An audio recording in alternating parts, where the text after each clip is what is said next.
Greetings, amazing friend. Tell me, which city and country are you watching from? Maybe you're in a quaint little town or a buzzing megacity. I'd love to hear. Drop it in the comments and don't forget to share this video. Your support truly helps. Let's begin. Today begins the chronicle of my life. I'm Samuel Morgan. At 39, I serve as the lead software developer for an aerospace firm specializing in avionics systems that power both military and commercial aircraft. While it might seem unusual to find a coder in aviation, modern planes run on complex software. I started this job 13 years ago, shortly after graduating from college.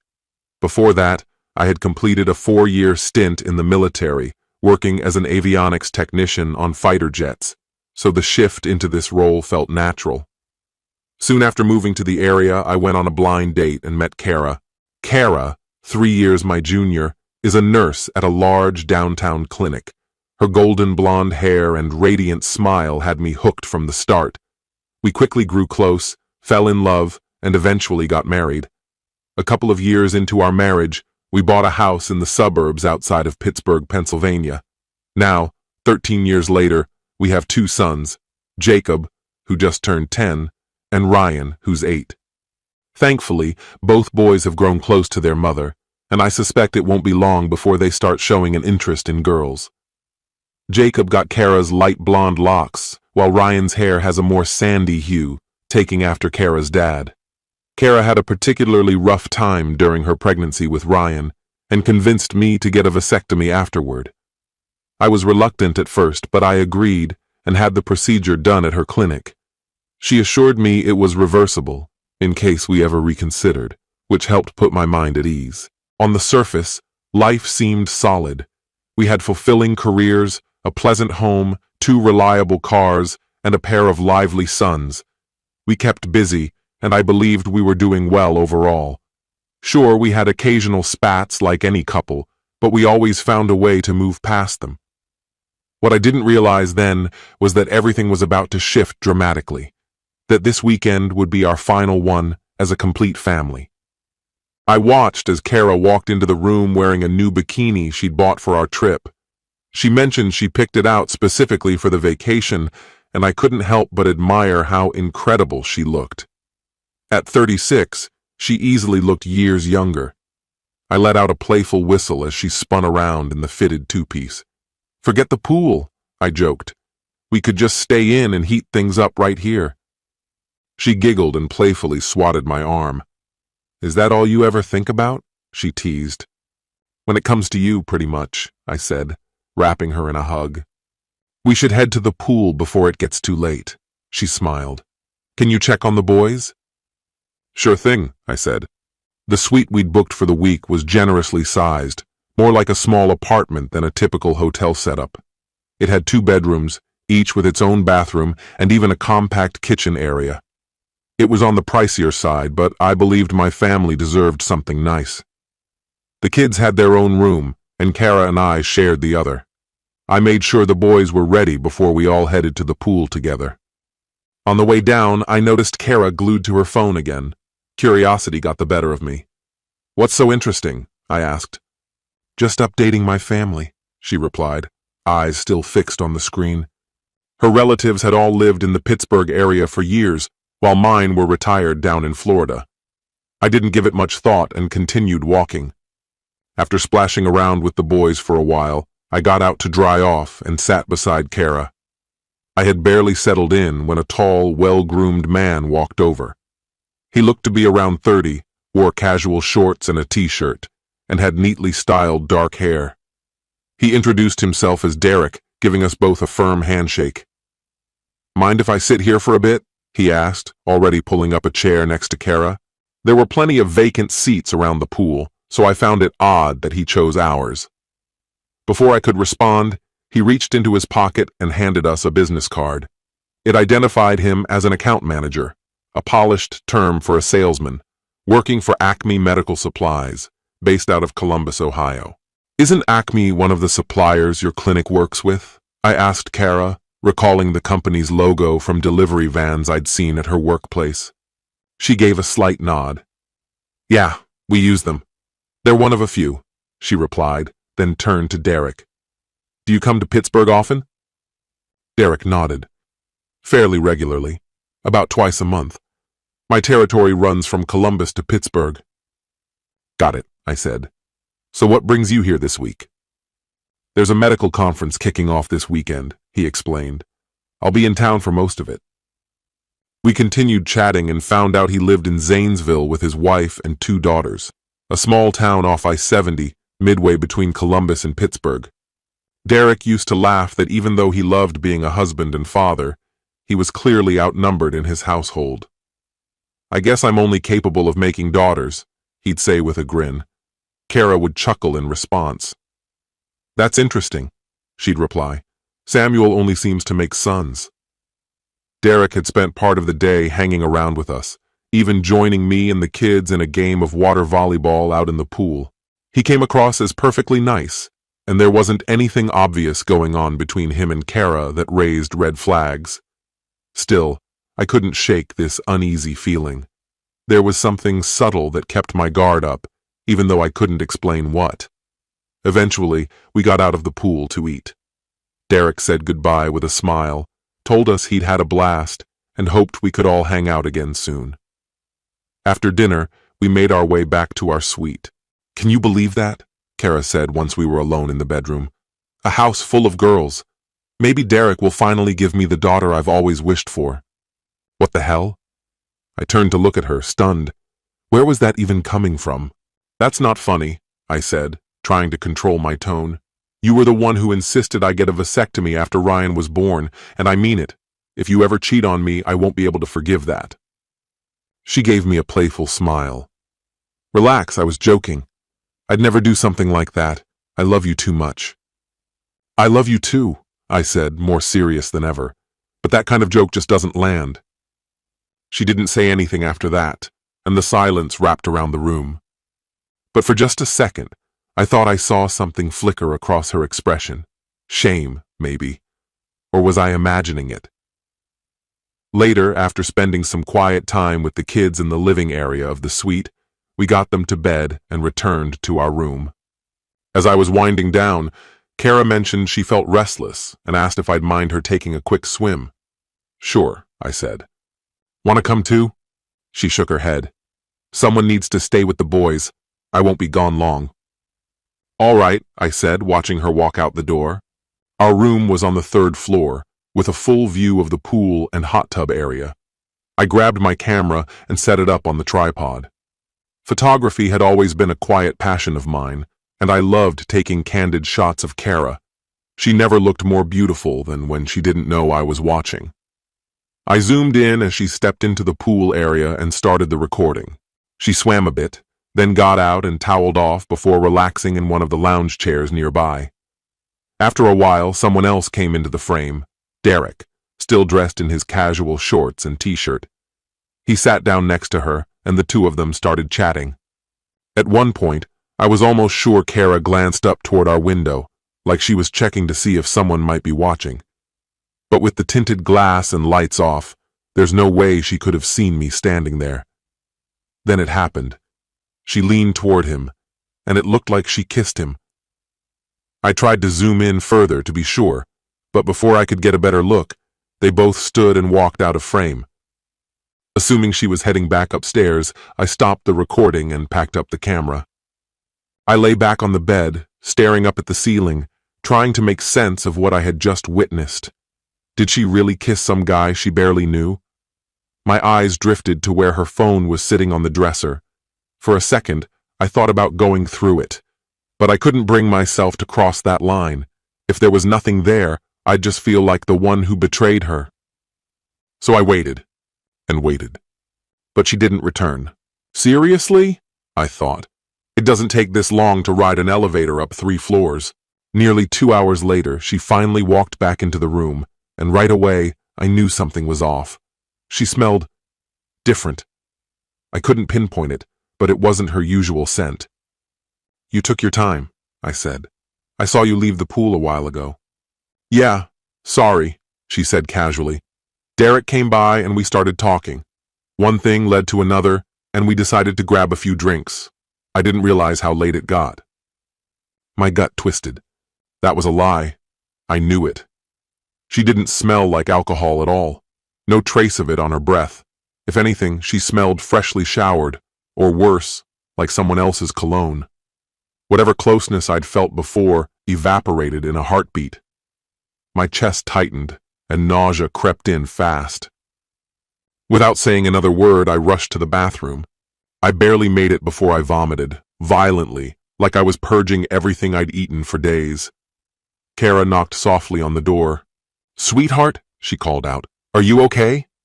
"I'm sick," I managed to reply, still hunched over the toilet. I washed my face, then sat on the closed lid, staring blankly at the tiles on the floor. How long has this been happening? I thought. Why would she risk everything like this? I didn't check out of this marriage. I hadn't stopped trying. I hadn't let myself go. Why? The question ricocheted in my skull, loud and merciless. It kept repeating, refusing to let me breathe. I was drowning in a tide of thoughts I never imagined I'd have. Had my whole marriage been a lie? Were those boys even mine? God damn her. God damn everything. I don't know how long I sat there, spiraling deeper into that pit. Eventually, I heard her knock again, gentle, like she was scared of me now. "What?" I barked. Her voice came through the door, timid. "Do you want me to call someone? A doctor, maybe?" "Number, I'll be out in a minute," I said, dull and detached. I gathered what little composure I could, splashed cold water on my face, sprayed some Lysol to cover the stale tension, and returned to the bedroom. I couldn't even bring myself to look at her, the woman I once saw forever with. She moved toward me, cautiously. I raised a hand and stopped her. We lay down, side by side, but worlds apart. For the first time since our wedding, I turned my back to her without even a kiss goodnight. "I love you," she whispered. I didn't answer. After a long silence, she added, "Good night," her voice small and broken. I thought I heard her crying, soft, barely there sobs, but I didn't care, not anymore. When Saturday rolled around, I was up before the sun. I'd barely slept. The few moments I managed were filled with sickening dreams, visions of Kara and Derek together, laughing under the sheets while I watched, frozen and powerless. I said nothing to her, just got dressed, went through the motions. I had made a promise to the boys, Disneyland. That promise still stood. Whatever Kara had done wouldn't change that. As I got ready, she tried again. "How are you feeling this morning?" she asked softly. "Any better than last night?" "I feel like garbage," I muttered. "Maybe you should rest today," she suggested gently. I shook my head. "I said I'd take the boys, and I will. I don't go back on my word, not like some people." She winced, didn't say another word. We dressed in silence and got the kids ready for breakfast. Halfway through the meal, Derek showed up. Without a word, he pulled up a chair and planted himself between us. He had a smug look, faint but unmistakable. Kara looked up at him and smiled. Out of habit, I guess. My hands balled into fists under the table. "So, what's the plan today?" he asked, all casual. "We're going to Disneyland," Kara answered. "Nice, mind if I come along?" I almost laughed at his nerve. I kept my tone steady. "Don't you have a convention to attend?" He shrugged. "Same tired panels. I've heard them all before." Kara finally stepped in. "Derek, I think Samuel wanted today to be just us. The family." She glanced over at me. "Good. About time she said something." Derek gave a nonchalant shrug. "Gotcha." "That's right," I said, locking eyes with him. "This day's for my family. That's who I promised." He nodded, playing along. "Family's what matters most." "Sure it is," I thought bitterly. Real easy to say that now. He stood up. "Next time, maybe?" "Not in a million years," I thought as he walked off. We finished eating and headed out. Just as we were leaving, I caught him making a gesture toward her. Something subtle, like a silent message. "Call me." I bit down on the inside of my cheek. Once we were on the bus, Kara looked at me, puzzled. "What's with you? You were so cold, Derek." I turned to her, my voice low and edged. "Funny, I was about to ask you the same thing. Wife, Or better yet, why don't you tell me who it was that attacked you? That's a horrible thing to say, she whispered, her lips trembling. Save it, I said with acid in my voice. I paused, tried to breathe through the heat rising in my chest. Look, let's just focus on the boys today. That's all this is about. Nothing else. She nodded slowly. All right, Samuel. I don't know what's going on with you, but I'm sorry, whatever it is. Sure you are, I muttered. On any other day, I might have reached out, maybe even kissed her, tried to move forward. But not this time. Not after what she did, what she tried to do to me. I didn't want to touch her, didn't want to look at her, and I damn sure wasn't going to let it slide. She leaned back against the seat, frustrated that her olive branch had snapped in her hands. I really hope the rest of this trip isn't going to be like this, she said under her breath. I looked her in the eyes, but didn't say a word. The day at Disneyland passed. The boys laughed, they smiled. I made sure they had a good time, because that was all that mattered now. Throughout most of the trip, I kept my distance from Kara, maintaining just enough politeness for the kids' sake. It wasn't easy, but I managed to keep things cordial. Even so, I caught her several times tapping away on her phone. Was she texting Derek? I couldn't say for sure, but the suspicion clung to me like smoke. After lunch, our tired group shuffled back onto the bus. We each took our seats, and I glanced her way. Did you have a good time today? I asked. She gave a half shrug. It was okay, she replied.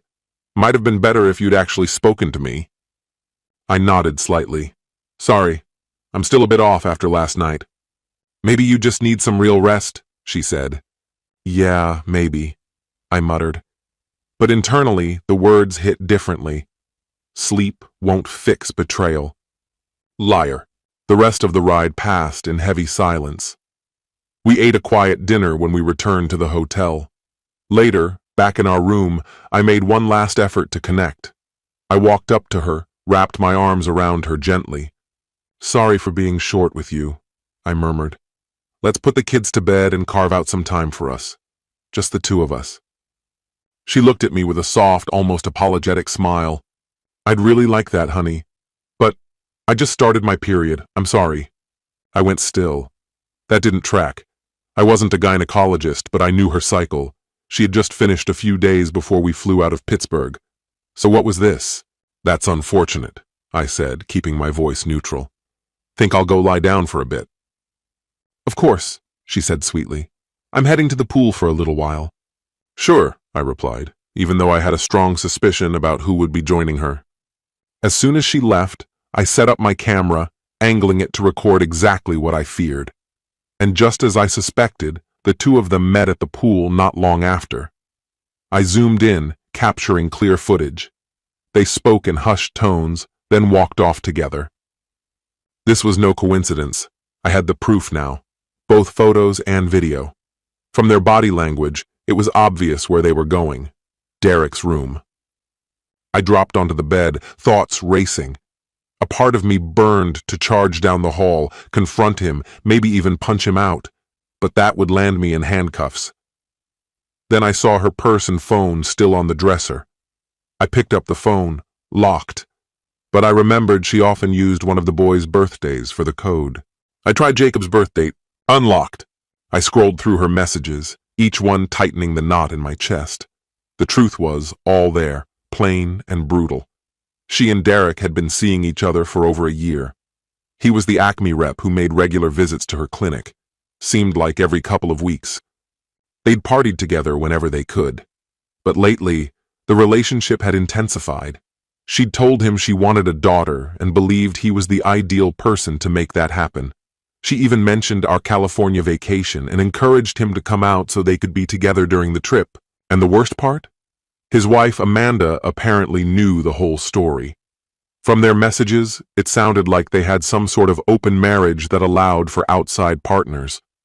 Over weeks of planning, Kara and Derek choreographed every step. As soon as his time off was approved, they organized a chance meeting by the pool. She'd use me as a scapegoat to get away, claiming we needed space, when in truth she planned to spend every night of our vacation in his room. Tonight was supposed to be the beginning of that. The final blow? They had already agreed there would be no intimacy between her and me for the entire trip. In one text, Derek asked, "What will you tell your husband?" She answered, "I'll say I'm on my period. That'll keep him off me." Derek replied, "He's going to catch on eventually." Her response was quick, "Not yet." Then he wrote, "What about when you get pregnant?" And her reply, "He thinks the boys are his, but they're not." She added, "I did a DNA test over a year ago to confirm it. I'll send it to you." Derek replied, "Damn, so why stay married?" She didn't hesitate. "He's a good provider, and he's amazing with the kids. Even better, there's no risk of me accidentally getting her pregnant." After Ryan came along, I persuaded Samuel to undergo a vasectomy. "Do you even know who the real fathers are?" he asked. "I do," she said, calm as ever. Jacob's biological father was a former boyfriend, Ryan. He was fathered by the physician I once worked under, the same one who performed Samuel's vasectomy. Damn. That doctor had left the practice years ago and climbed the ladder to become a smug, wealthy surgeon at the teaching hospital downtown. "You're something else," Samuel murmured. "I just hope he never finds out," he added, "because if he does, he won't think twice about throwing you out." "He's a sentimental fool," she replied. "Trust me, he won't do a thing. And if he even considers leaving, I'll threaten to wreck him financially and make sure he never lays eyes on the boys again." "You're ice," he said. "I know," she typed back. "The iciest." That morning, Samuel barely said a word to me. "Maybe he's on to something," Derek suggested. "Nope," she responded. "Completely in the dark, as usual. Probably just had a bad muffin or something." "Still good for tonight?" Derek asked. "Of course," she answered. "I'll meet you by the pool, same time, same place." "And how long do I get you for?" he said. "I'll slip back into our room around 8 tomorrow morning," she replied. "So I'm yours until then." "He wants to drag us to the tar pits, La Brea or whatever," she added. "Sounds awful." "All right. Catch you later," he wrote. "Later, lover," she replied. It was lucky Kara wasn't nearby when I read it all. People say the opposite of love isn't hate, it's indifference. That didn't apply to me. What I felt wasn't empty or numb. It was molten, raging hatred. She had lied to me for years and robbed me of the chance to build a genuine family. I had to find the DNA test she'd mentioned. I opened her email and started searching. Sure enough, tucked into a folder called Stuff, was a message from nearly 18 months ago. I clicked it open. There it was, cold, clinical proof of her betrayal in black and white. She'd somehow gotten hold of DNA from both boys and me. The results couldn't have been more conclusive. Same mother, but neither was biologically mine, not even a distant match. Burning with fury, I forwarded the message to myself and dug into her stored emails. There were dozens, messages from Derek and several other men, some going back nearly 8 years, just after Ryan was born. Many of them were explicit, even obscene. Some came with images or videos, which I sent to my own inbox. Her purse was on the dresser, and inside it I found a partially used packet of birth control pills. Only about half were left. Why would she need those if I'd had a vasectomy? The question slammed around inside my skull. I grabbed her planner and started flipping through it. Kara always had a habit of writing everything down. A few entries caught my attention, dates marked with DK written in red ink. Those had to be her meetings with Derek. 2 days before our vacation, one note jumped out, "Stop BC." Another on the same day read simply, "No S." It wasn't hard to piece together. She'd quit her birth control and shut me off from sex. But why? If I was sterile, it wasn't for my benefit. She must have been trying to get pregnant by Derek and wanted to be sure nothing interfered. I snapped photos of the pills and planner, then carefully returned everything to its place. Her phone sat on the nightstand. I stared at it for a few seconds, wondering how much deeper I could dig. That's when the idea struck. At work, We'd once had a situation with a junior developer suspected of leaking confidential code. To monitor him, the company had installed software that tracked everything: texts, emails, phone calls. One app even recorded and transcribed every call. The data could be stored locally or uploaded to a secure cloud account. Legal gray area? Sure, but with the right login, you could access it all remotely.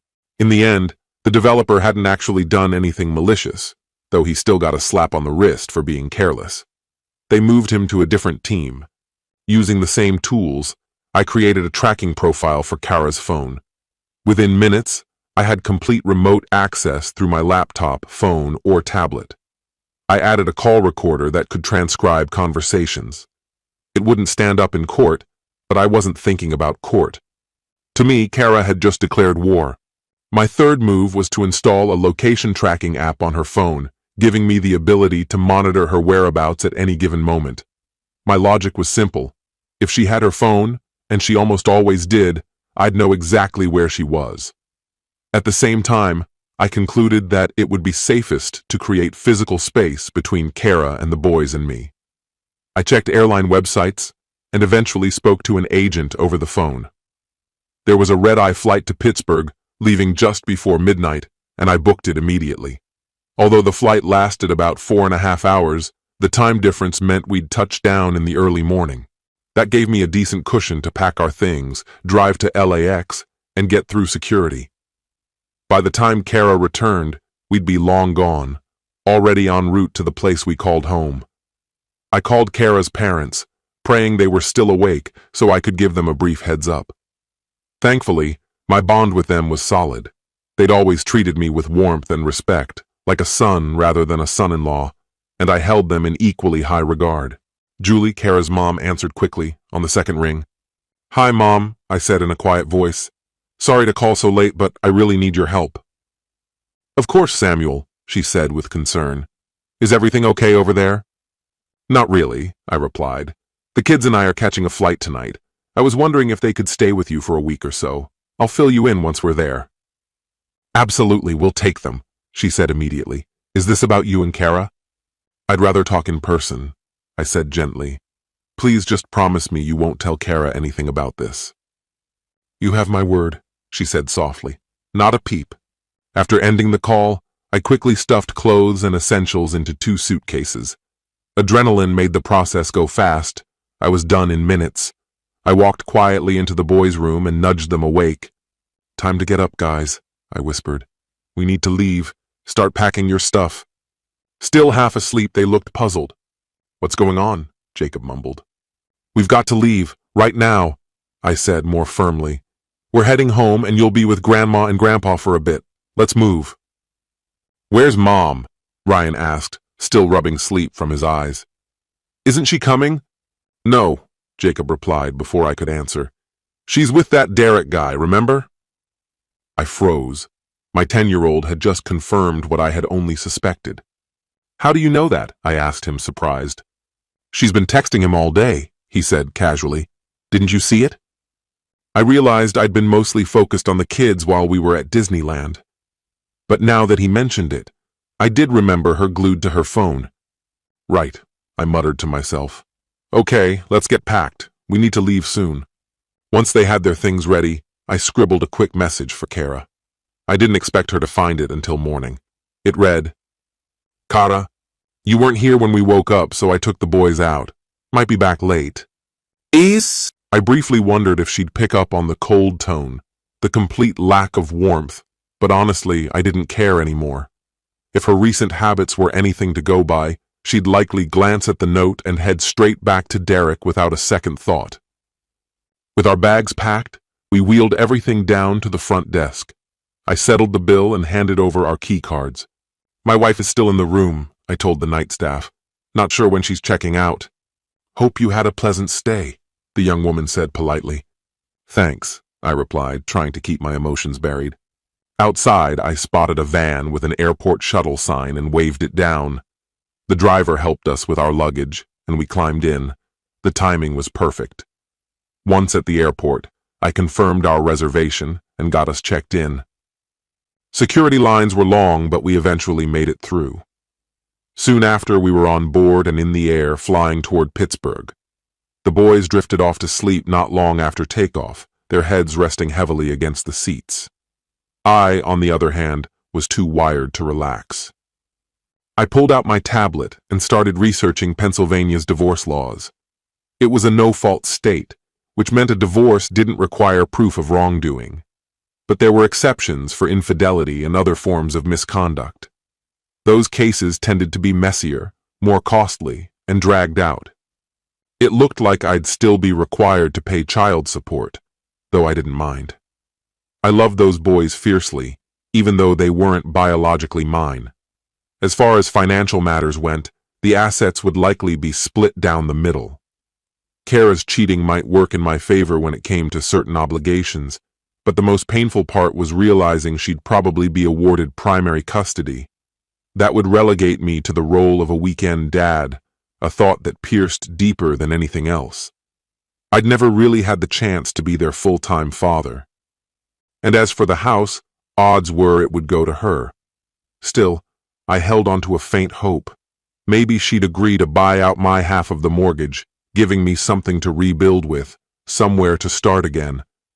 I was fully aware of what she earned and did the math in my head. If she budgeted carefully, she could scrape by. It would be tight, but manageable. Still, I knew this wasn't a situation for a paralegal filling out boilerplate forms. I needed a top-tier lawyer. So I reached out to my father-in-law, Cliff, who practiced corporate law, and asked if he could recommend someone truly capable. At the same time, I launched the Watcher app to see if anything new had surfaced on Kara's phone. There were no fresh notifications, but the full backup had finished. Every message, image, video, email, and call log now safely archived. I debated whether to sift through more of the files, but decided I'd seen enough for one day. My thoughts turned instead to what form of justice, or retaliation, might feel justified. I couldn't simply let this betrayal slide. I remembered Derek once said he and his wife lived in Zanesville. A quick search pulled up a Daniel and Amanda Keller. She'd knowingly played a part in all of this, and ignoring that wouldn't bring me peace. Drained, I shut off the tablet and reclined in my plane seat, hoping to catch some rest before we touched down. I was roused as we began our descent into Pittsburgh. After landing, we gathered our luggage and made our way to the car. I called Cliff and Julie to let them know we'd landed and were heading to their place. Once there, I parked in the driveway and unloaded the boys' bags. Julie and Cliff came out to greet us, wrapping the kids in warm hugs and ushering us inside. I dropped the boys' things by the front door and Julie embraced me.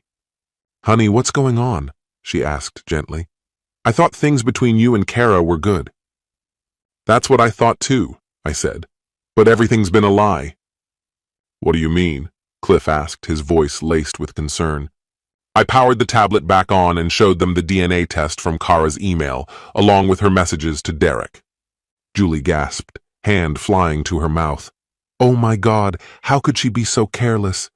I'm sorry, Samuel. I really believed she had changed after marrying you."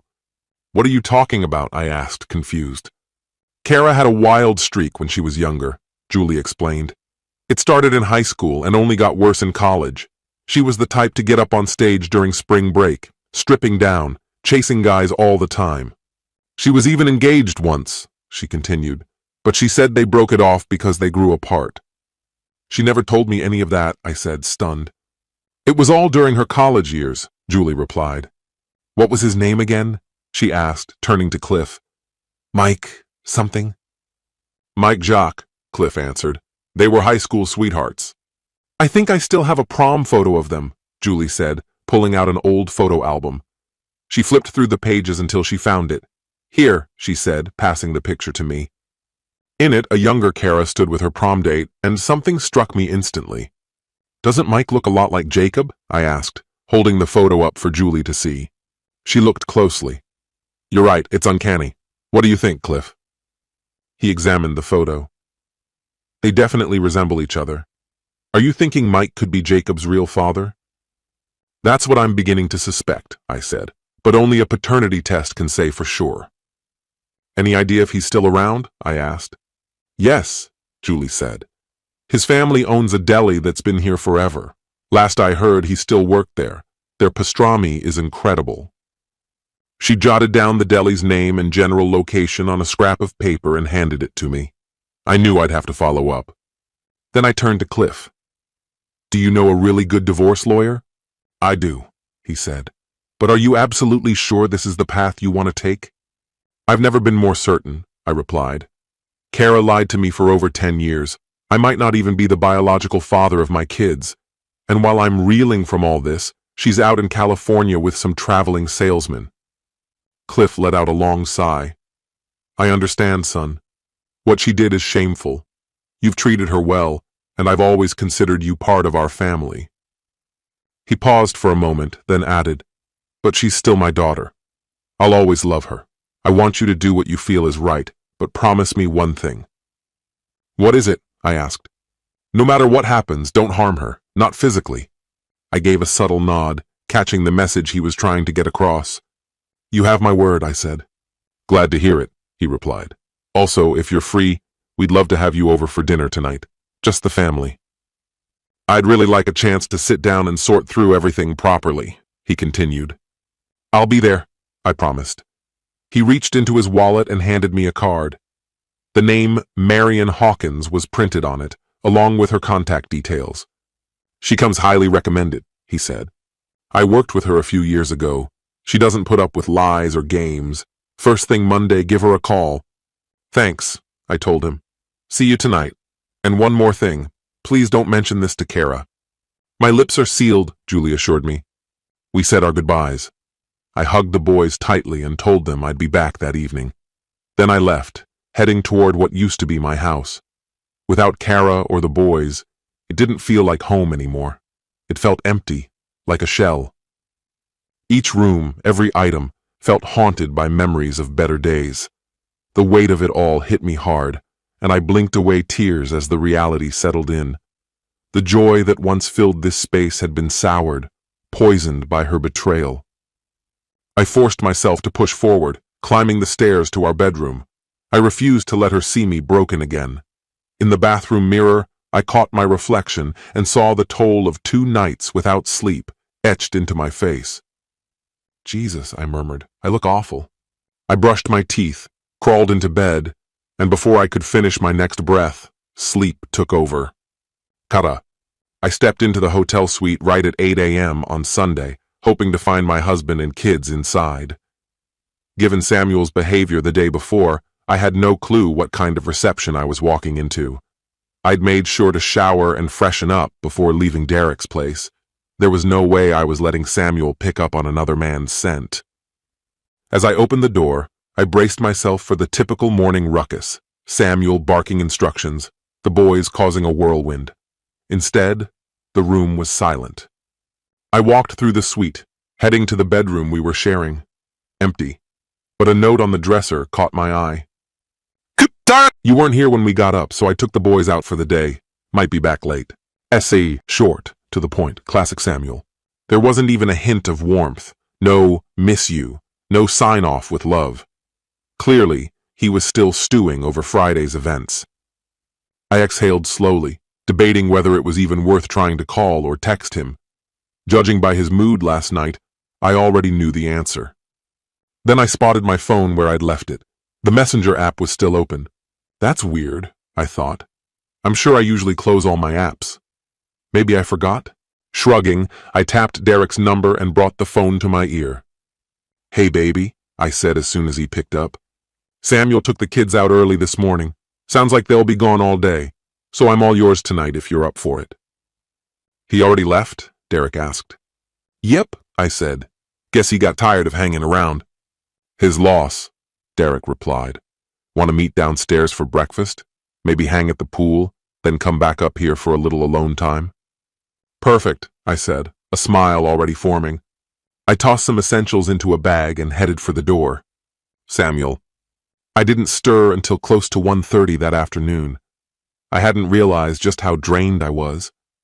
Still half asleep, I dragged myself to the bathroom and splashed cold water on my face. Thank God it was Sunday. There was nothing I could do about the legal stuff until tomorrow, but there was still one big task I needed to take care of today. I checked my phone. No missed calls, no messages, not even a text from Kara. Typical. I figured she'd read the note and gone straight to see her scumbag boyfriend. After a shower and a change of clothes, I fired up my tablet and pulled up the tracking software.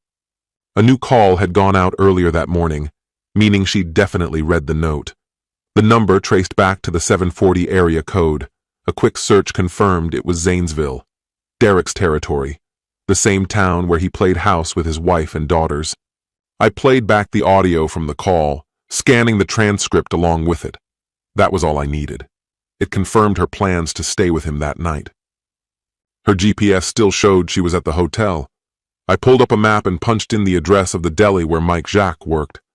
Time to pay him a visit. Finding the place was easy enough. I parked, walked in, and saw him behind the counter, just turning to face me as I stepped through the door. He'd put on a few pounds since our school days, and the blonde hair he used to have had begun to thin, but I knew right away who he was, Mike Jacques. The name patch stitched to his work shirt reading Mike didn't exactly hurt with the ID either. "What can I do for you, buddy?" he asked, flashing a welcoming grin. "Are you Mike Jacques?" I asked. "That depends," he said, still smiling. "If you're with the IRS or hear about a loan I forgot to repay, then the answer's no." I laughed. At least his sense of humor was still intact. "No, nothing like that," I said to ease his mind. His smile widened and he slipped off his gloves before extending his hand. "In that case, you found the right guy, and you are?" "Samuel Morgan," I said, shaking his hand firmly. "Well, good to meet you, Samuel." "You too," I replied. "Actually, I came by for a couple of reasons." "Go ahead," he said, inviting me to speak. "Do you remember someone named Kara Williams?" He gave a slow nod, a thoughtful expression settling over his face. "Sure do. We were close in high school and stayed tight through college. I heard she ended up married." "She did," I said. "To me, 13 years ago." His smile vanished. "I heard you two were engaged at one point," I continued. He nodded again, more slowly this time. "Yeah, back in college. Things didn't end well between us." "What happened, if you don't mind my asking?" He hesitated briefly before replying. "Caught her cheating. I thought she'd be faithful, but I was wrong. So I ended it." "You were her prom date, right?" I asked.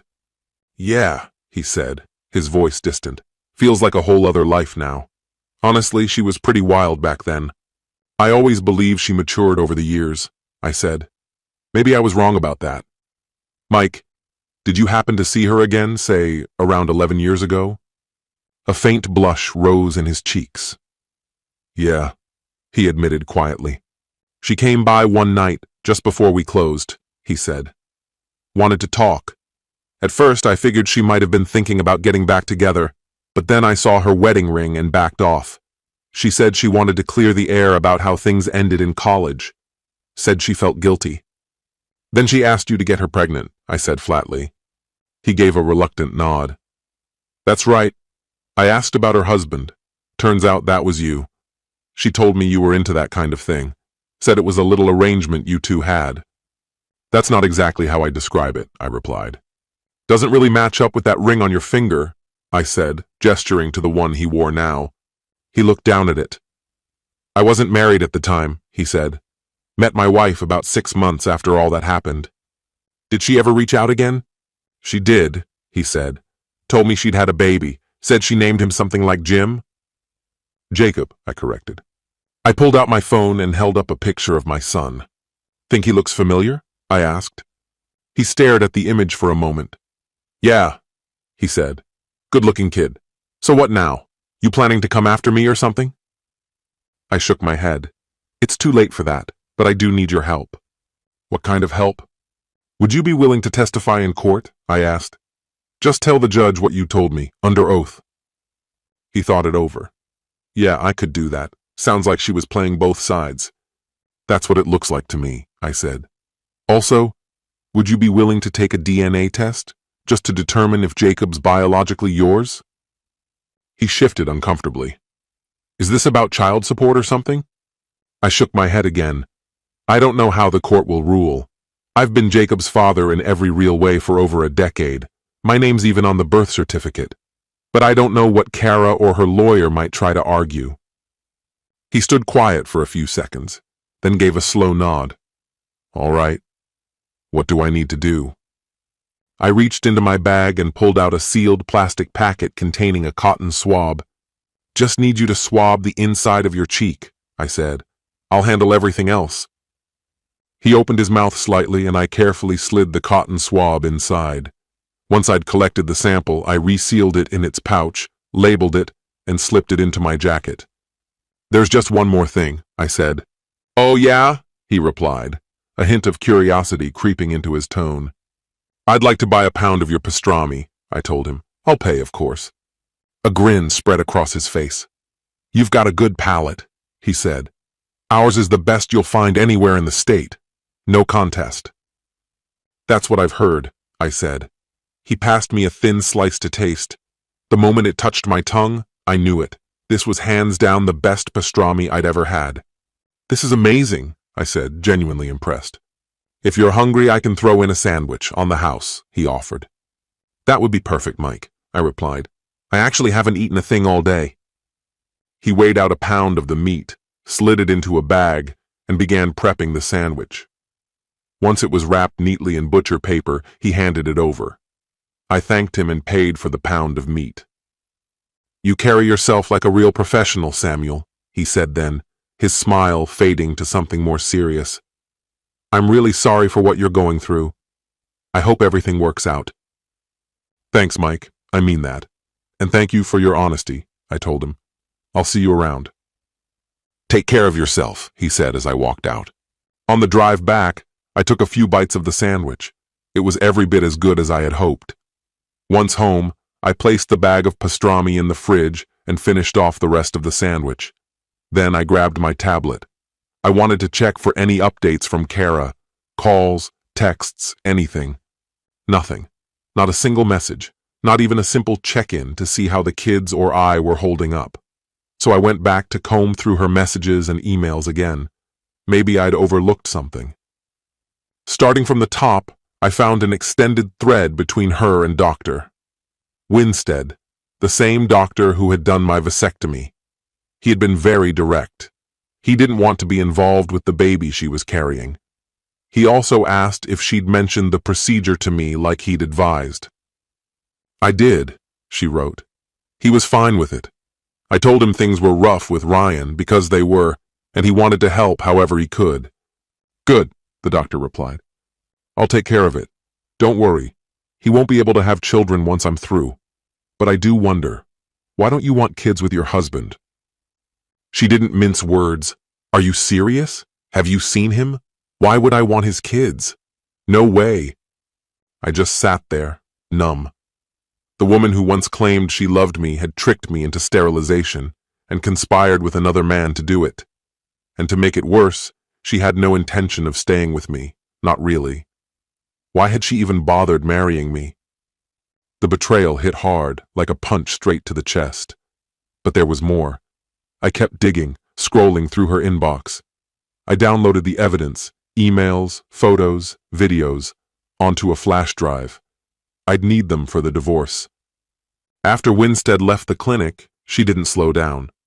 I found proof that she'd been seeing at least 5 other men. Judging by the dates, a lot of these flings happened while I was out of town for work. And I didn't travel all that often, just a few trips each year to supervise avionics updates or oversee trial flights for new systems. But even those brief absences gave her enough space. Then there was Derek. Once he showed up, everything changed. He and his wife were involved with some fringe group, and they tried to pull Kara and me into it. She told them I wouldn't go along with it, and they agreed to keep it just between the 3 of them. I sat there, trying to make sense of how I'd missed all of it. Had I been so blinded by love that I couldn't see the truth? How long would she have kept lying if I hadn't found out? And the hardest question, how was I supposed to explain this to the boys one day? I'd always taught them that truth matters, even when it hurts. One day, I'd have to live by those words and tell them everything. "Damn her," I muttered. "Damn her to hell." I glanced at the time and realized I needed to get going. Dinner at the in-laws with the boys was coming up. I took another shower. After what I'd read, I felt like I needed to wash it all off. Later, I rang the doorbell at their place. Cliff opened the door and let me in. The boys came running as soon as they saw me. God, I love those kids. More than anything, I wish I were their biological dad. We had dinner together, then moved into the living room to relax. Dad, Jacob said, locking eyes with me. Are you and Mom getting divorced? I gave him a slow, somber nod. Yeah, buddy, we are. Tears welled up in his eyes. Was it something I did? I wrapped him in my arms. I'll fix this, I promise. No, son, I responded softly. You haven't done anything wrong. You and your brother are everything I could have ever wished for in my life. Then why is this happening? He asked, his eyes full of confusion. Do you not love Mom anymore? It's not that simple, buddy, I explained. Sometimes adults go through things they just can't come back from, no matter how hard they try. This is one of those times. But what I need you to hold on to is this. I love you. That's never going to change. I'll always be here for you. I pulled both boys close, hugging them tightly. I wanted to shield them, but they knew. Things wouldn't go back to how they used to be. Hey, I said gently. Why don't you two go on up and start getting ready for bed? I need to talk to Grandma and Grandpa for a bit. Okay, they said together, voices small as they headed upstairs. Once I was sure they were out of earshot, I pulled out my tablet and turned to Cliff and Julie. I began showing them everything I had uncovered, the text messages, emails, pictures, even video clips. As they watched, their faces grew grim. I saw the mixture of anger and sorrow flicker in their expressions, though they never turned away. It seems like she's been lying to me our entire marriage, I said quietly. Julie's face shifted as something clicked. That actually explains something odd that happened last summer. What do you mean? I asked, leaning forward. Well, she started, you were gone at Edwards for that week, right? While you were away, Kara brought the boys over and said she was heading to a co-worker's birthday party. She said she might stay out late. We didn't hear from her again until Sunday afternoon. I immediately remembered that trip. I'd been overseeing a major software implementation and was completely tied up. I tapped through the tablet archives until I reached that week. There they were, emails between Kara, Derek, and Amanda, coordinating what looked like a weekend trip. I handed the device to them. I'm so sorry, son, Cliff said after a long pause. You didn't deserve this. You've been nothing but a devoted husband and father. Thanks, Dad, I said, my voice low. I hate dragging you both into this, but now you see why I can't keep living like this. I hope it's all right, Cliff added carefully, but I contacted Marion. She said she can meet with you first thing tomorrow morning, 7:30 sharp. Thank you, I nodded. I'll be there. Make sure you bring everything, the correspondence, financial documents, all of it. Marion knows her stuff. If anyone can guide you through this, it's her. Just promise me you won't do anything drastic. You have my word, I said. I won't. What about the boys' biological dads? Cliff asked carefully. I let out a slow breath and looked at the floor. I haven't figured that part out yet, I admitted. I met Mike earlier today. He seemed decent, honest even. I think she manipulated him the same way she did me. But I have no clue what to do about Dr. Winstead. Cliff's expression hardened. Yeah, I've seen him at the club. Smug jerk. I wouldn't mind giving him a dose of humility, I said with a half smile. Same here, Cliff replied. I checked the time. There was still a lot to get ready before morning. I should get going, I said. If it's okay, I'd like to say goodnight to the boys. Of course, Julie said, giving a warm nod. I went upstairs. The boys were tucked into their beds, but still awake. I kissed them both, told them again how much I loved them, and promised they'd see me soon. Back downstairs, I thanked Cliff and Julie before heading home. Once I got to the house, I dove into organizing every piece of our financial information. I printed records, sorted them, and tucked them neatly into a folder. I made sure to include the most damning emails. I saved copies of the photos and videos onto a flash drive. Just once more, I checked her phone for any activity. There was none. No texts, no calls, not even a message to check on the kids. That silence spoke volumes. Monday arrived quickly. Still no word from Kara. I got up early, showered, shaved, and got dressed. At exactly 7:30, I walked into Marion's office. "You must be Mr. Morgan," she said as she opened the door, her tone crisp but cordial. "Please call me Samuel," I said. "And you're Mrs. Hawkins?" "Yes, though Marion is fine," she replied. "Your father-in-law mentioned you'd be coming. I'm glad you made it." "He also told me you're the best at this," I added. "I am," she said with certainty. "My assistant doesn't get in for another 30 minutes, so how about I grab us both a coffee and we'll get started?" "That would be great," I said. She poured 2 cups from the Keurig in the reception area and led me into a meeting room. "All right, Mr. Williams," she began, taking a seat across from me. "Your father-in-law said you're pursuing a divorce. Is that right?" "Is that accurate?" she inquired. "It is," I replied. "Okay," she nodded. "Walk me through everything from the start." I did exactly that. No edits, no omissions. I laid it all out. The email exchanges, the saved texts, the paternity results, and a USB loaded with pictures and videos. "And since you left California late Saturday, she hasn't contacted you once?" she pressed. "Not even once," I confirmed. "No messages, no phone calls, complete silence?" "Not a word." She sighed. "That's not going to sit well in front of a judge." "You verified the paternity of both children?" she asked next. "Yes," I said, recalling the conversation I had with Mike. She gave a slow nod. "Understood.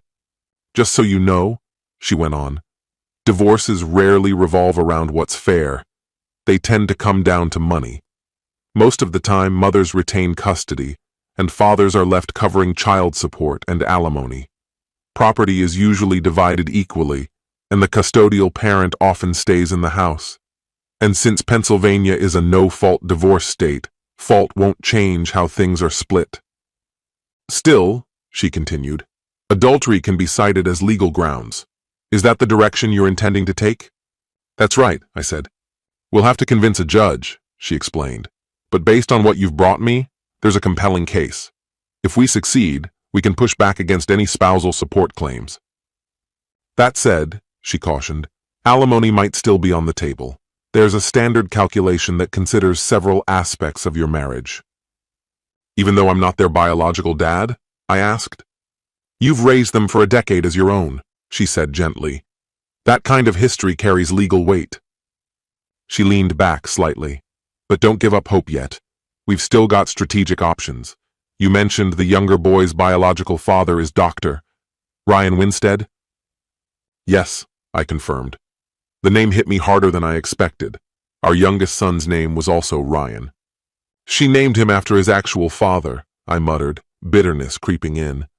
"And this is the same man who performed your vasectomy? After convincing your wife it was the right choice?" she asked. "That's correct." Her brow furrowed in thought. "That may prove significant," she murmured. "I'll dig into that detail further," she added. "For now, I'll begin drafting the initial petition. While it's almost certain she'll be awarded primary physical custody, I'll request joint legal custody on your behalf. That aligns with what a judge would most likely decide anyway. I'll also push for the minimum in child support and request that she receive no spousal maintenance. Additionally, I'll include a clause asking her to buy out your half of the house." "There's something else," she continued. "It's possible the court may require you to attend therapy sessions. Would you be willing to do that?" "No," I said, my voice steady. "She lied to me from the start. She robbed me of the life I thought I had. There's no fixing that." "I understand," she said softly. "Still, depending on the judge, counseling might be mandatory. Just be mentally prepared." I gave a slight nod. "Should I consider getting another round of DNA testing?" "We already have the results from the lab she used," she said. "But if you'd feel more certain with an independent test, go ahead. It won't hurt your case, and it might give you some peace of mind." We kept talking, and she gave me a comprehensive checklist to help protect myself financially. Once she finished jotting down her notes, she looked up and asked, When do you want her served? As soon as possible, I said. She's booked at the California hotel until Friday, correct? Yes, though she might return sooner, I replied. Far as I know, she still doesn't realize I've left. That gives us an advantage, she said. Our plan is to serve her as soon as she lands back at the airport. If you get wind of her returning earlier than expected, call my cell right away. If I'm in court and can't answer, leave a detailed message. She gave me a level, serious look. And please, don't do anything rash. Let me handle this. I know how difficult this is, but your sons need you to hold it together. Thank you, I murmured. Is there anything else we need to go over? Nothing immediate, she said. But if she reaches out, I need to know right away. You have my word, I told her. Let's discuss my fee, she said. When she named her rate, I felt a flicker of shame, but I knew she was worth it. I wrote out the check and passed it to her.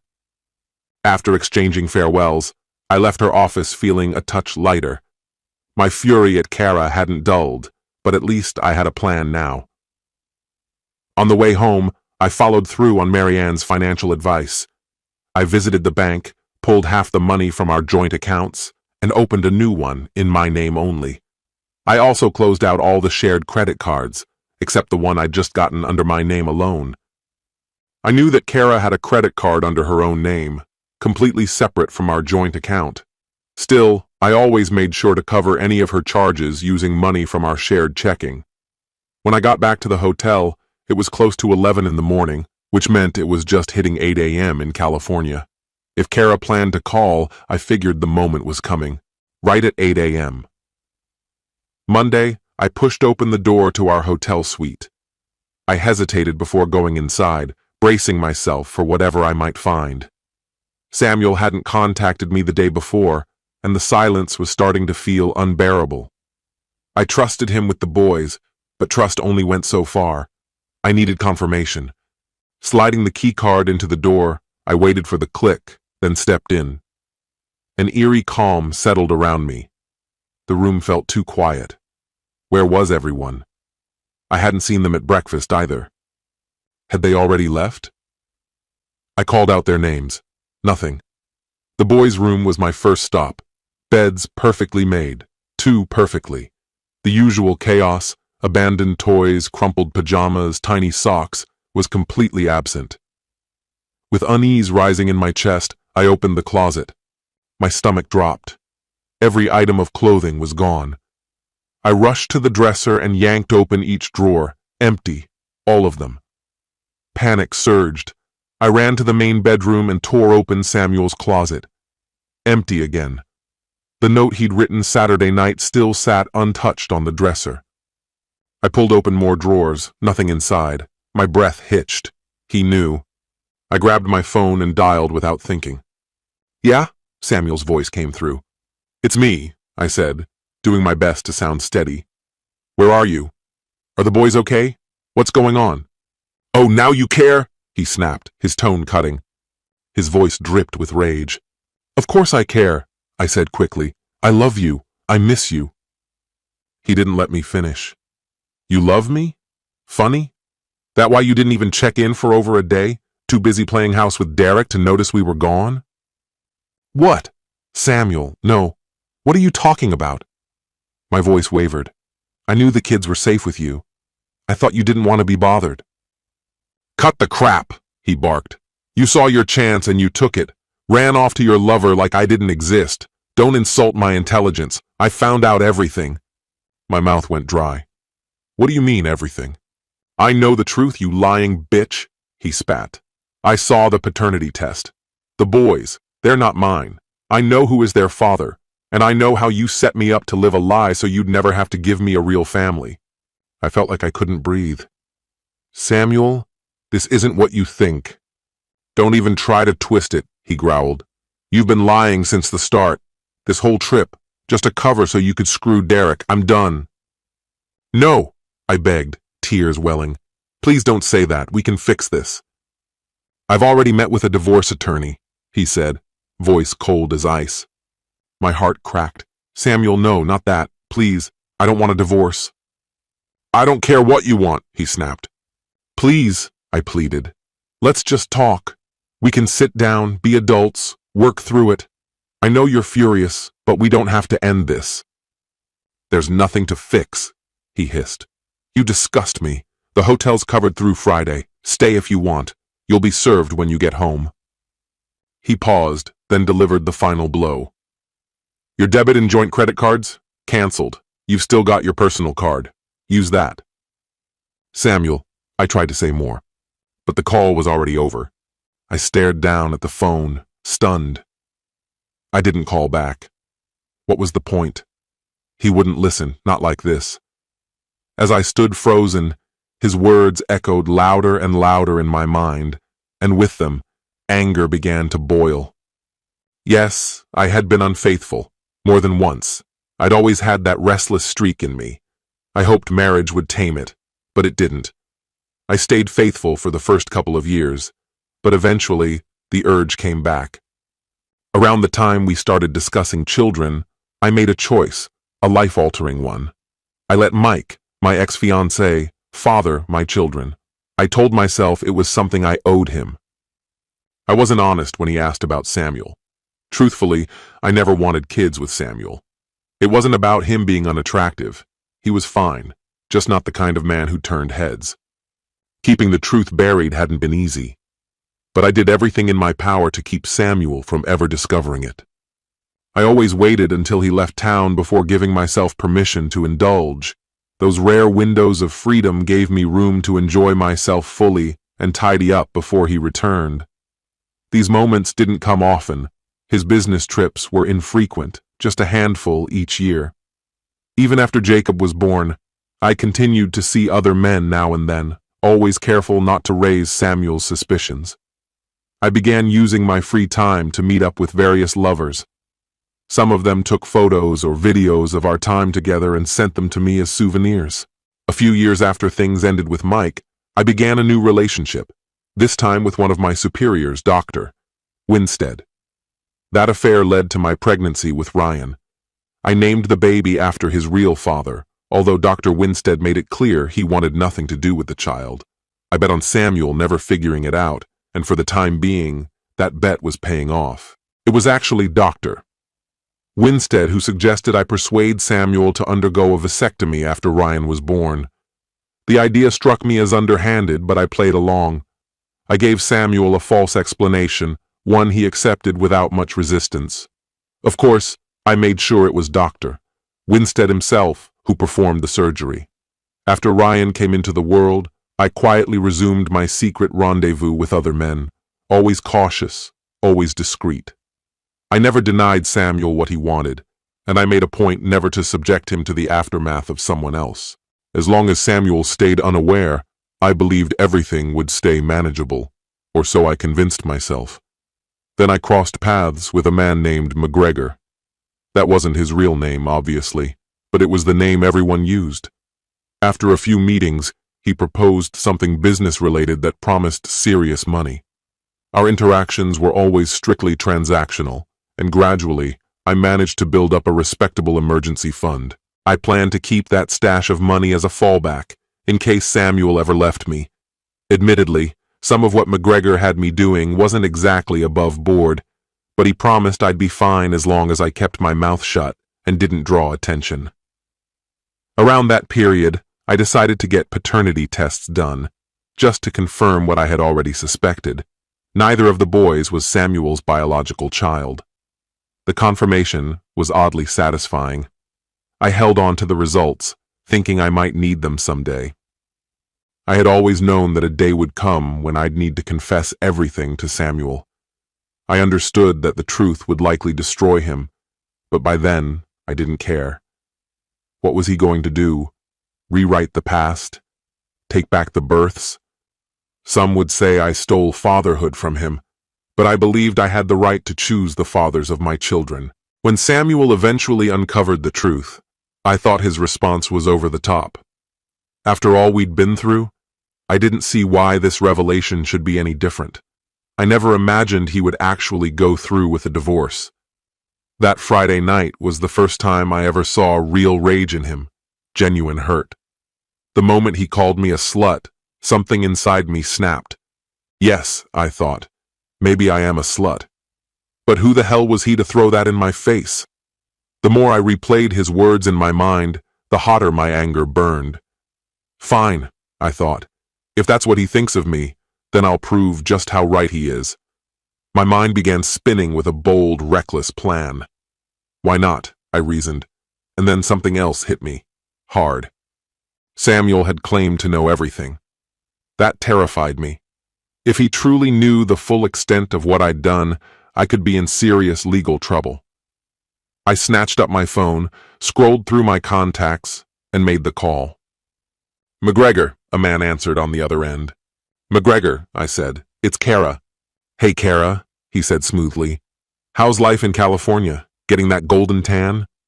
Yeah, I replied. It's been nice. But listen, we've got a situation. Samuel says he knows. He says he knows everything. Damn, McGregor muttered. Part 2, Samuel. I had just ended the call with Kara.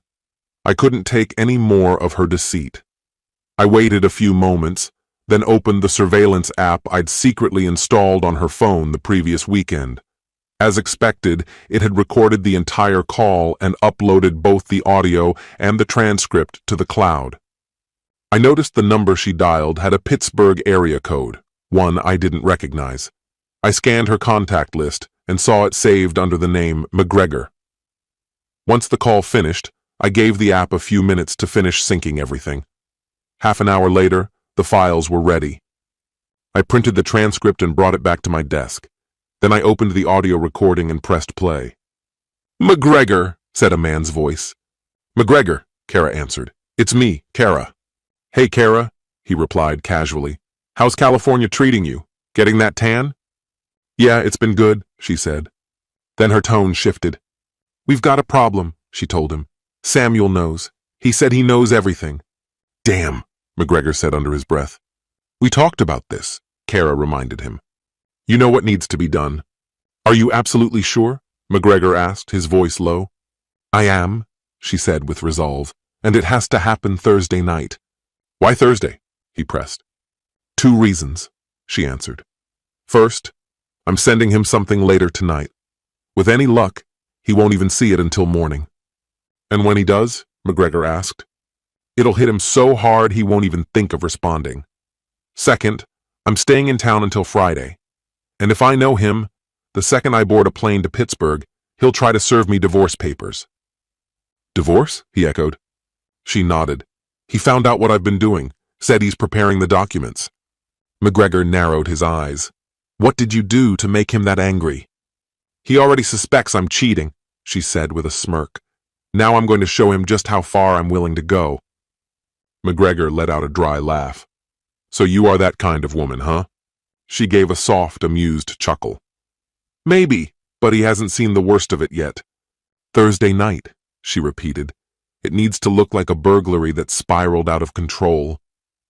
We've had a few of those lately, McGregor said, thoughtful. Easy to stage.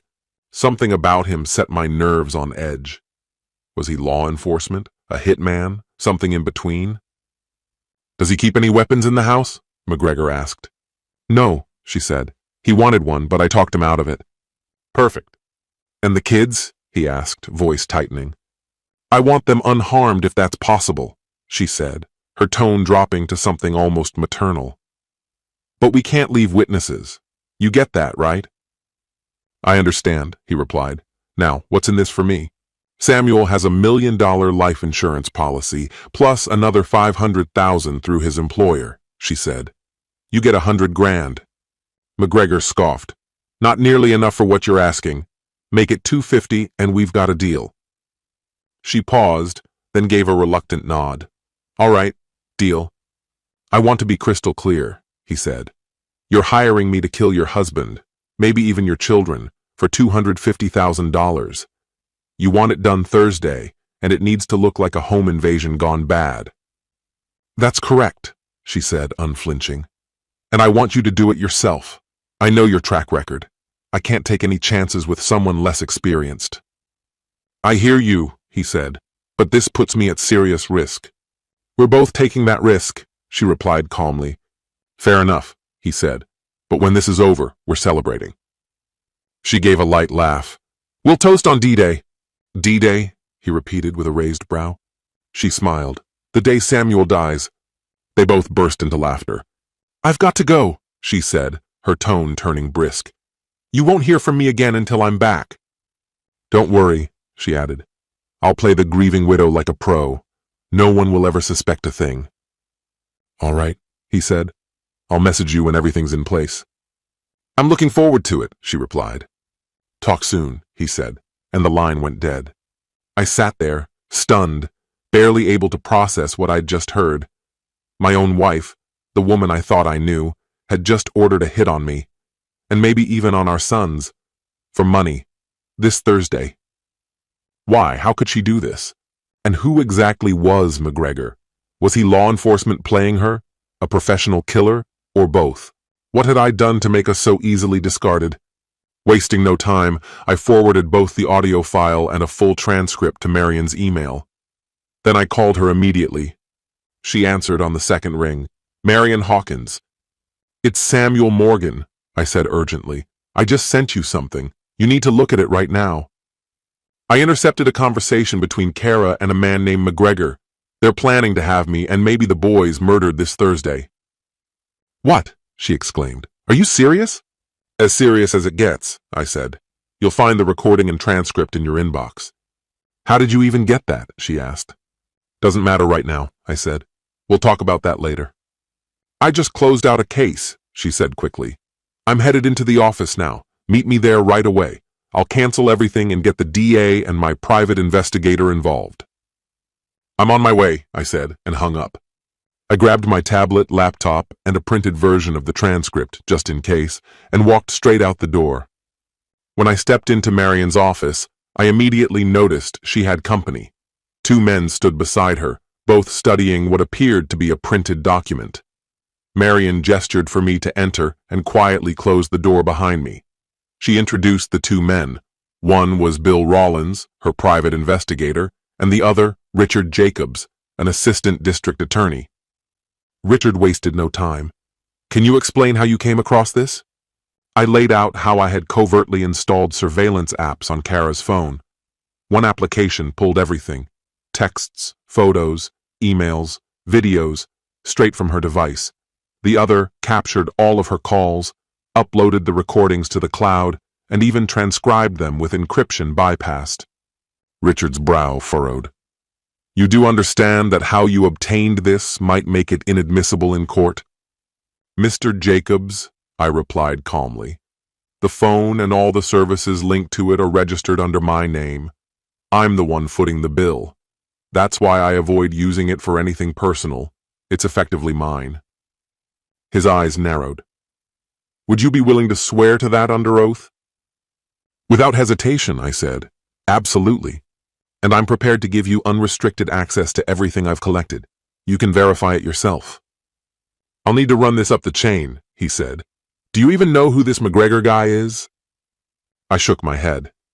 Not directly, but from the content of Kara's messages, it's clear they were involved romantically a couple years back.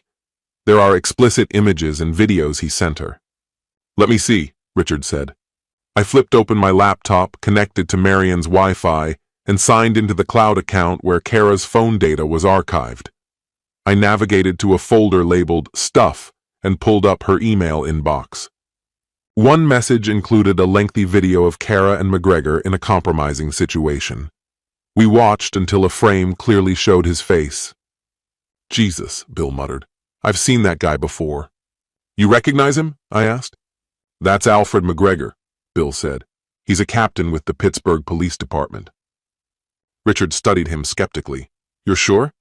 No doubt in my mind, Bill affirmed. Richard leaned in for a closer look. Yeah, you're right, he eventually agreed. Can we get a printout of this? Marion nodded. Just a second, she said, grabbing a USB cable to link my laptop to her printer.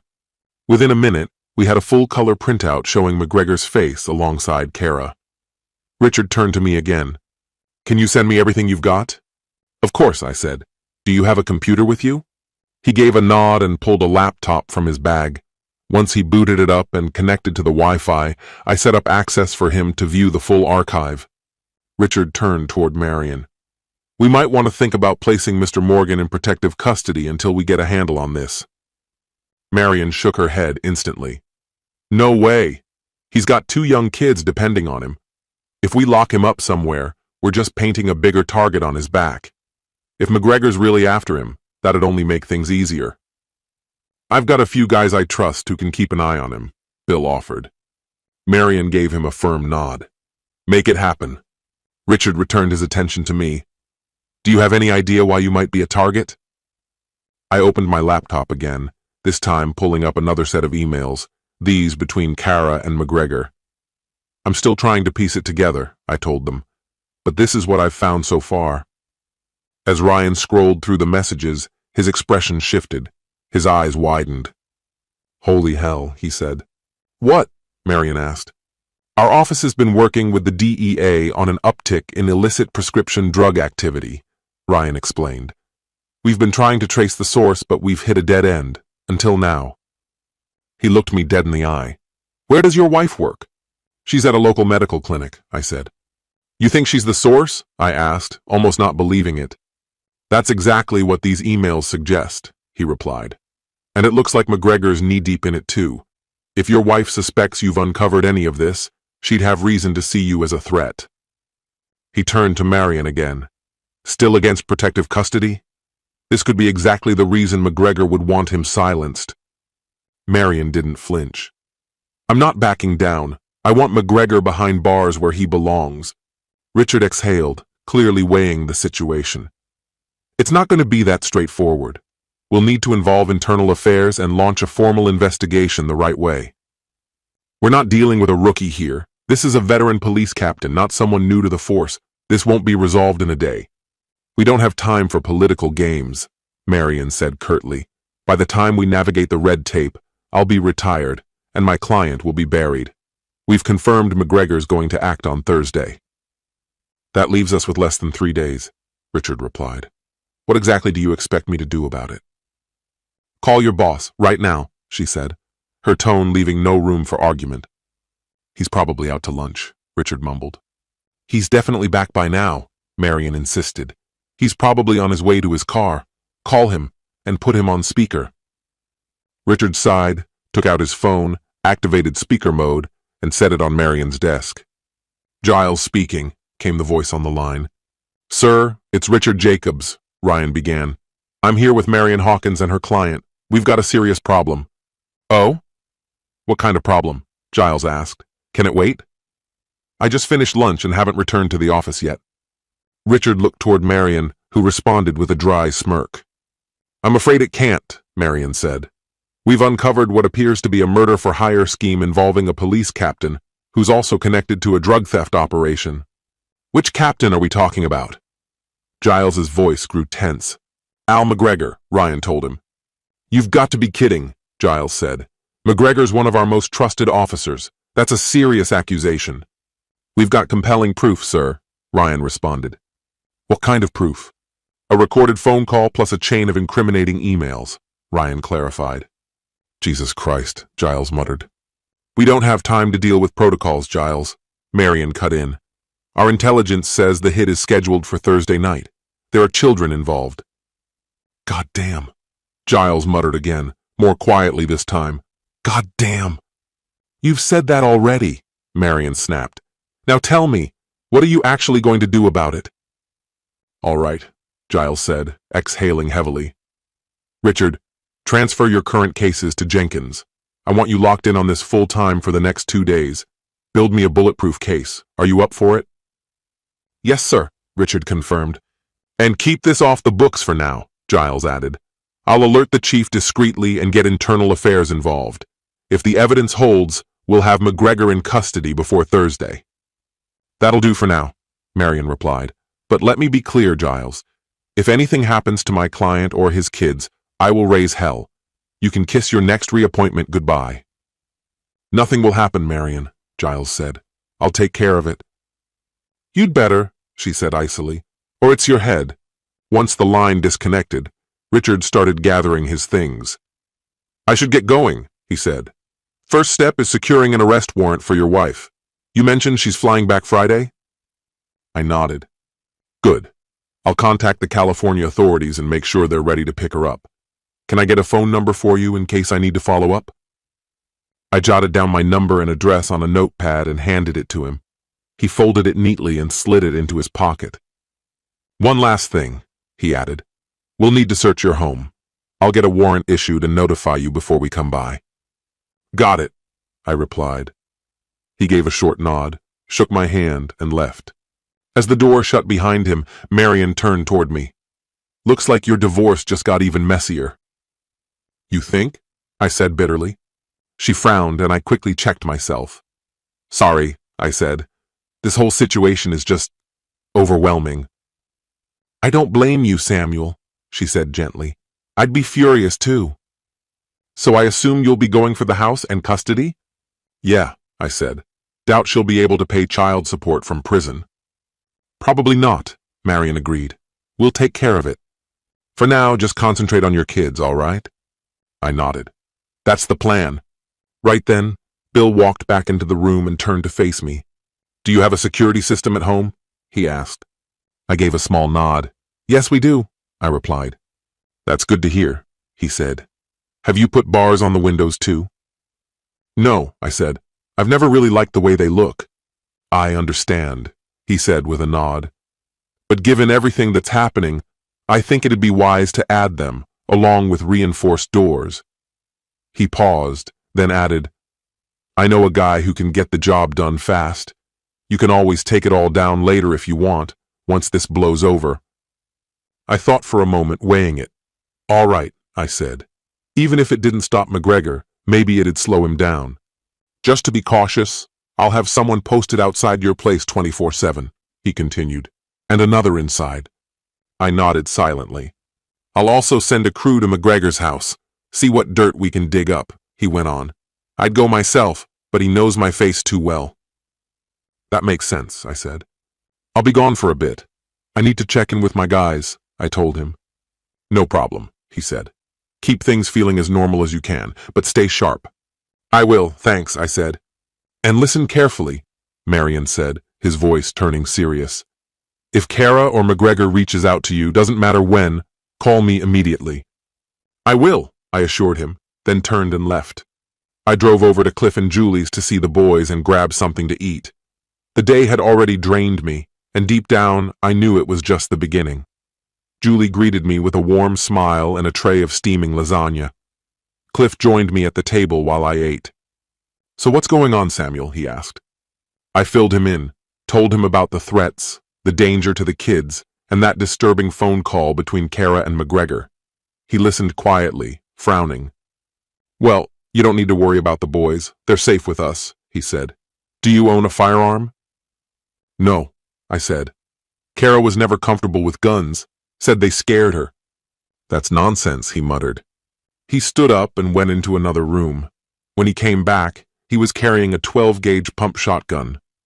Know how to handle one of these? He asked. I did 4 years in the Marines, I told him. Qualified every year. My dad had one almost exactly like it. Good, Cliff said. This one's loaded with rock salt. Won't kill, but it'll sure put someone down hard. He handed it to me. Take it. Use it if you need to. What about you? I asked. He chuckled. Don't worry. I've got 2 more shotguns and an AR-15. We're more than set.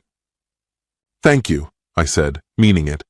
Anytime, he replied. Then his voice softened. Samuel, I'm really sorry you're going through this. This isn't your fault, I told him. You didn't make her do what she did. He looked away, troubled. I just don't know how to explain any of this to the boys. What's going on, Dad? Came Jacob's voice from the hallway. I opened my arms and he ran into them. I held him close. Jacob, I said, you know I've always been honest with you and Ryan. That won't change.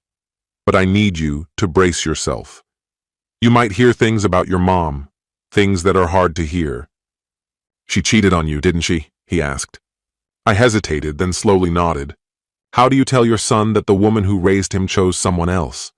That she betrayed everything you built together? Yes, I said quietly. She did. I hate her, he said suddenly, tears already falling.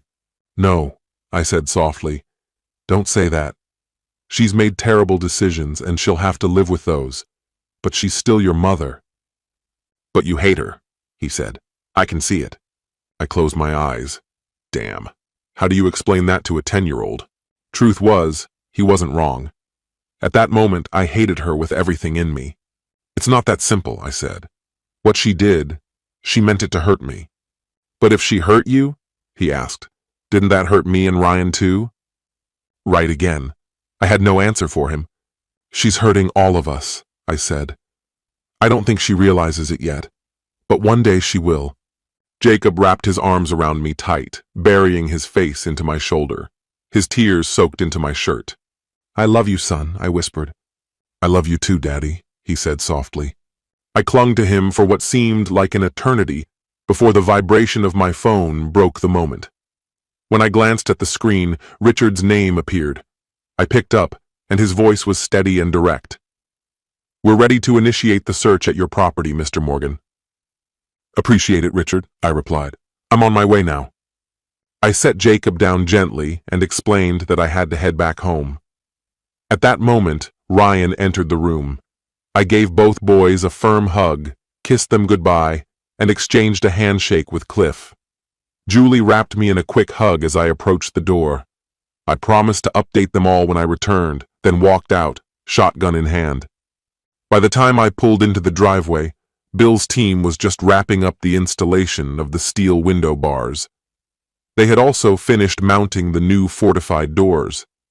The crew chief handed over a set of keys, and I signed off on the paperwork, putting the charges on my credit card. The ornamental design of the ironwork looked better than I'd expected, though I wasn't sure I'd want to keep any trace of it once this nightmare ended. Inside, I carefully unloaded the shotgun and placed it against the wall in the office, right next to the computer desk. I stored the ammunition in a drawer and left the barrel open, making it obvious that the gun wasn't loaded. Just as I finished, Richard arrived with a team of officers. One of them introduced himself as an agent from the DEA. Ryan produced a search warrant, and the group began methodically going through the house. They worked deliberately, making sure to place everything back exactly as they found it. Roughly an hour into the search, a voice echoed from upstairs. "Got something, boss?" an officer called out. My curiosity piqued. I followed Ryan up the stairs. We entered what had been Kara's craft and sewing room. The closet doors were open, and one of the shelving units used for her fabric and tools had been pushed aside. Behind it, carved into the wall, were two heavy-duty metal containers. Richard turned toward me. "Did you know about these?" he asked. I shook my head. No clue. I've mostly avoided this room. Felt it was best to leave it untouched after Kara passed. Richard slipped on a pair of latex gloves and opened the first box. Inside were rows of pill bottles and small pharmaceutical packets, similar to the samples often distributed by physicians. All of them bore the name Acme Medical. Richard gave me a sideways glance. "That's where your wife's boyfriend works, right?" "That's correct," I answered. The DEA agent picked up one of the containers and examined the label closely. "These appear to be Schedule II drugs," he observed. "We'll need to test them to confirm, but she's sitting on a serious supply." He looked over at Ryan. "We need to take a closer look at that clinic," the agent added. Richard nodded. "We will." Opening the second container revealed stacks of crisp $100 bills bundled neatly together. After a quick estimate, Richard turned to me again. "Looks like she wasn't exactly idle. I'd guess this comes to about $120,000. I stared in disbelief, unable to form words. Tucked inside the same box was a sealed envelope. Ryan opened it and reviewed its contents. It held a bank statement from a local institution. The document showed that Kara had opened a separate savings account and had steadily deposited funds over the past year and a half, each deposit just under the $10,000 threshold. "She was structuring the deposits," Ryan said. "Did you know anything about this?" I understood what he meant, that she was deliberately keeping deposits under the limit that triggers mandatory bank reports. I'd heard about cases where small business owners got caught doing that and ended up with serious legal trouble. No, I said, this is the first I'm hearing of it. Richard handed the containers off to a tech for fingerprint analysis. Then his eyes landed on Kara's laptop, sitting untouched on her desk. We'll need to take this as well, he said. I gave a silent nod. Opening a nearby drawer, he pulled out several folders I didn't recognize. One compartment held a key I'd never seen before. It resembled the kind used for mailboxes. Ryan examined it briefly, then placed it in an evidence bag. After sweeping the room one last time, he turned to me. Samuel, we're going to have to designate this space as a crime scene, he said. Once we wrap up, it'll be sealed. No one's allowed in until we finish processing everything. I understand. Do what you have to, I told him. With the amount of narcotics and cash we're seeing, this could easily become a federal investigation, he said. Especially if her boyfriend is distributing across state lines. That would bring the FBI into the picture. I nodded grimly. What about McGregor? I asked. If his prints turn up on any of this, we've got him nailed, he stated plainly. We'll see, I said, keeping my voice neutral. For now, stay out of the way and give us a heads up if anything shifts. You've got it, I replied. Hours slipped by, and eventually, the house emptied, everyone gone except Bill and one of his guys. Together, they carried out several boxes loaded with Kara's possessions. He turned to face me. Just heard from my guy in the field, he said. McGregor was seen at one of those pack and ship stores. Witnesses spotted him pulling a bag from a locker and dropping what looked like a brown paper package inside. About 10 minutes later, someone else came and picked it up. We caught the whole thing on surveillance, he went on. Seems like that's how they're doing exchanges. And get this, the box is actually registered under McGregor's name. Not exactly subtle. You loop Ryan in yet? I asked. Yeah, he nodded. Talked to him right before he left. I don't get it, I muttered. Why would a guy with a clean record and good reputation risk everything? I've got a working theory, he said, but I need to dig deeper before I go public with it. He motioned toward another man. Samuel, this is Peter Green. He's part of my team and he'll be staying with you tonight. Wherever you go, he goes. There's also someone posted outside keeping an eye on things, he added. I reached out and shook Peter's hand. He had a unique presence, almost like something out of a fantasy novel, a half-elf vibe. Peter used to be a Navy SEAL, he explained. Knows his stuff. If anything hits the fan, let him take the lead. Got it? Got it, I confirmed. Good, he said. I'm heading out. Stay alert and call me if anything new comes up. Once we said our farewells, I invited Peter to make himself comfortable. I brewed some coffee and ordered a couple of pizzas. The night was quiet. We traded stories over dinner and caught a few shows on TV. Peter, despite his odd demeanor, turned out to be surprisingly down-to-earth. Around 9, I checked Kara's phone again. Nothing new. I loaded my shotgun, made sure Peter was squared away, and turned in for the night. I snapped awake at 4:15 a.m. on Tuesday, jolted by the buzz of my tablet. Still groggy, I checked the new message. The sender's address was familiar now, Derek's. The email was brief, just a suggestion to watch the attached video. What played out left me speechless. The footage clearly showed Kara entangled with multiple men. I rewound to a chilling moment. She stared directly into the lens, as if speaking to me. So what do you think of your whore wife now, jackass? She sneered. Enjoying the show? Hope so, she went on. You won't be around after Friday. That's right. My partner McGregor's going to take care of that. So savor this while it lasts. Then I'll collect your insurance payout, she laughed coldly, and I'll live it up with whoever I want, however I want.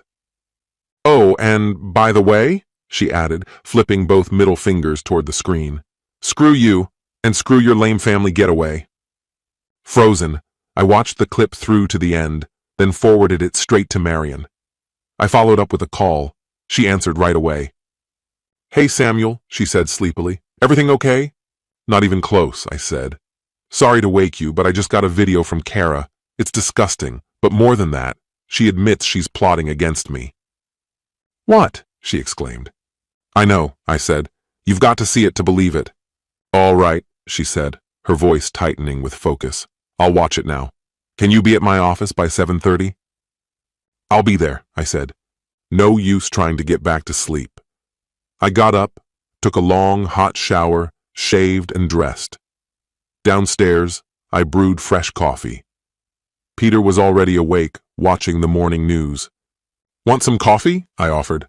Sure, he said. Still early, I decided to whip up some breakfast. We sat and ate quietly while the news murmured in the background. I've got to meet with my attorney first thing, I told him. You're tagging along, right? That's the arrangement, he confirmed. All right, I said. Need to get ready? I'm good, already showered, he said. I poured 2 travel mugs of coffee, handed one to him, then made sure the house was locked up tight. Together, we stepped out into the morning air. By the time we got there, Marion was already situated behind her desk. Richard and Bill were with her. As I stepped into the room, she looked up briefly and motioned for us to enter. Good morning, Samuel, she said evenly. Richard gave a curt nod. Morning, he replied, polite but clearly drained. Morning, I returned, acknowledging him. He looked absolutely exhausted. We've gone through the footage you submitted earlier, Marion began. There's a section that stood out. It sounds like an outright confession to me. I thought the same, Ryan agreed. Given how serious the threat is, especially to the kids, I didn't wait to escalate it, he added. What did your superior say? I asked. He agrees with our findings, Ryan said. An arrest warrant was issued to the L.A. County Sheriff's Office last night. Federal agents also secured a separate warrant for Derek's apprehension. They're supposed to take Kara and her partner into custody this morning, he continued.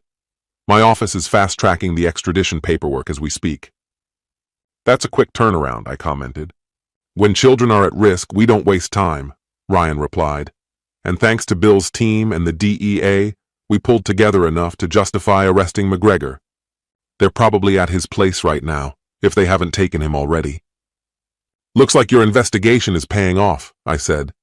It is, Ryan nodded. Turns out McGregor was running a substantial operation in the shadows. The feds have officially labeled it a criminal enterprise, he explained. That could carry a life sentence. Incredible, I muttered, shaking my head. And he's a police captain. He's drowning in debt, Bill cut in. His wife left him after catching him cheating, cleaned him out in the divorce. Now he's just barely making ends meet between alimony and other bills. Richard glanced at his watch. I've got to run. Haven't slept in 2 days. All that's left is to wait.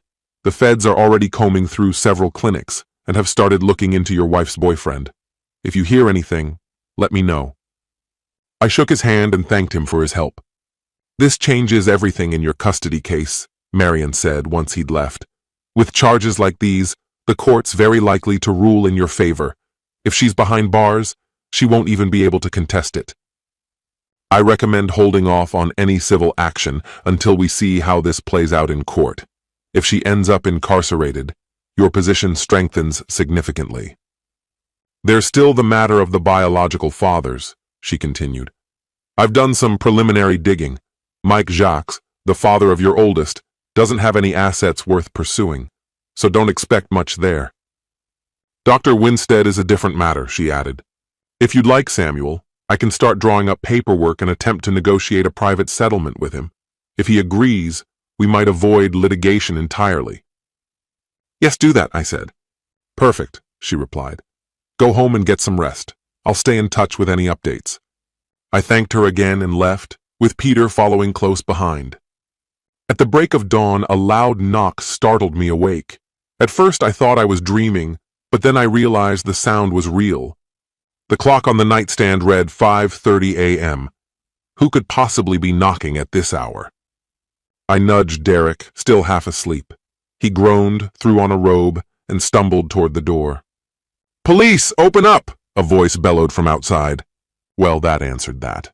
But what were the police doing here? And why now? Derek unlatched the door, and in seconds, several large officers pushed their way into the room. 2 of them grabbed him immediately, pinned him against the wall, and cuffed him on the spot. Another pair of officers advanced toward me, still lying in bed. One leaned down and asked, Are you Kara Morgan? Yes, I said groggily, still trying to process what was happening. Get up. You're being placed under arrest, he said bluntly. Arrest? I repeated, clutching the blanket. For what? For starters, conspiracy to commit murder, he replied. And on top of that, multiple federal charges for distributing and selling controlled substances. Now get dressed. I'm not wearing anything, I said, alarmed. Can I at least put something on? He gestured to two female officers, who immediately began sifting through the closet to find something suitable. The men turned away while the women handed me a pair of jeans, underwear, socks, and a t-shirt. I awkwardly pulled the jeans over my legs, slipped on the underwear as discreetly as I could, and threw on the t-shirt while the female officers shielded me from view. Perched on the edge of the bed, I tugged on my socks and tightened the laces of my boots. Without warning, two female officers entered the room, each taking hold of one of my arms before turning me around. As the cold metal of the handcuffs clicked shut around my wrists, one of them began to recite my rights. I looked back. Derek was already gone. My phone, what about it? I asked quickly. One of them reached over to the dresser, grabbed it, and slipped it into her jacket without a word. They led me silently out of the building and into a waiting patrol car, its red and blue lights strobing over the pavement. The officer who had taken my phone slid in beside me in the back, while her partner started the engine. In a matter of minutes, we were at the station. The booking procedure felt dreamlike, unreal. Standing still as the camera flashed for my mugshot left me feeling stripped of every ounce of dignity. Can I call someone? I asked quietly. The officer pointed to a corded phone on a desk nearby. I gave a nod and walked over. Can I just use my own cell? I asked, though I already knew the answer. No, she replied flatly. It's evidence now. Use this instead. I hesitated, trying to dig Samuel's number out of the back of my memory. I was so used to just tapping names on a screen. He picked up after 2 rings. I could hear the sound of traffic around him. What is it? He snapped. It's me, I said, voice shaking. Samuel, it's me. There was a pause. You've got to be kidding. I've been arrested, I confessed. He didn't even sound surprised. Yeah, that tends to happen when you're caught planning to murder your husband and children, and FYI, your little accomplice is getting picked up this morning too. A cold wave of panic washed over me. McGregor had promised we'd never be caught. Samuel, please, I need your help, I whispered. You definitely need something, he said bitterly. Maybe prison will fix you. Until then, don't bother calling again. The line went dead. I stared at the phone for a second, disbelieving, before setting it back in place. How long will I be held? I asked the officer at the desk. Is bail an option? No bail's been set, she said. You're being held for extradition to Pittsburgh. My stomach twisted. What about Derek Keller? I asked. He was arrested with me. She typed briefly, then looked up. Mr. Keller is being moved to Columbus. Federal charges. That was it. It was all over. She led me down a stark hallway and into a narrow cell. I sat down on the hard bench, staring blankly at the walls. Everything had come undone so fast it barely felt real. Back at his house, Samuel leaned back in his seat after the call with Kara, a sharp laugh escaping him as he shook his head. She really thought I'd help her. After all that, he muttered. She tried to have me and the boys killed, and now she wants a favor. His voice was soaked in resentment, heavier than anything he'd ever felt toward her. Unbelievable. Peter, seated quietly in the passenger seat, gave a nod as Samuel turned into the driveway. Once inside, Samuel instinctively checked Kara's phone for new messages. Nothing. He picked it up, dialed the hotel, and calmly arranged to have her things packed up and shipped back to her home.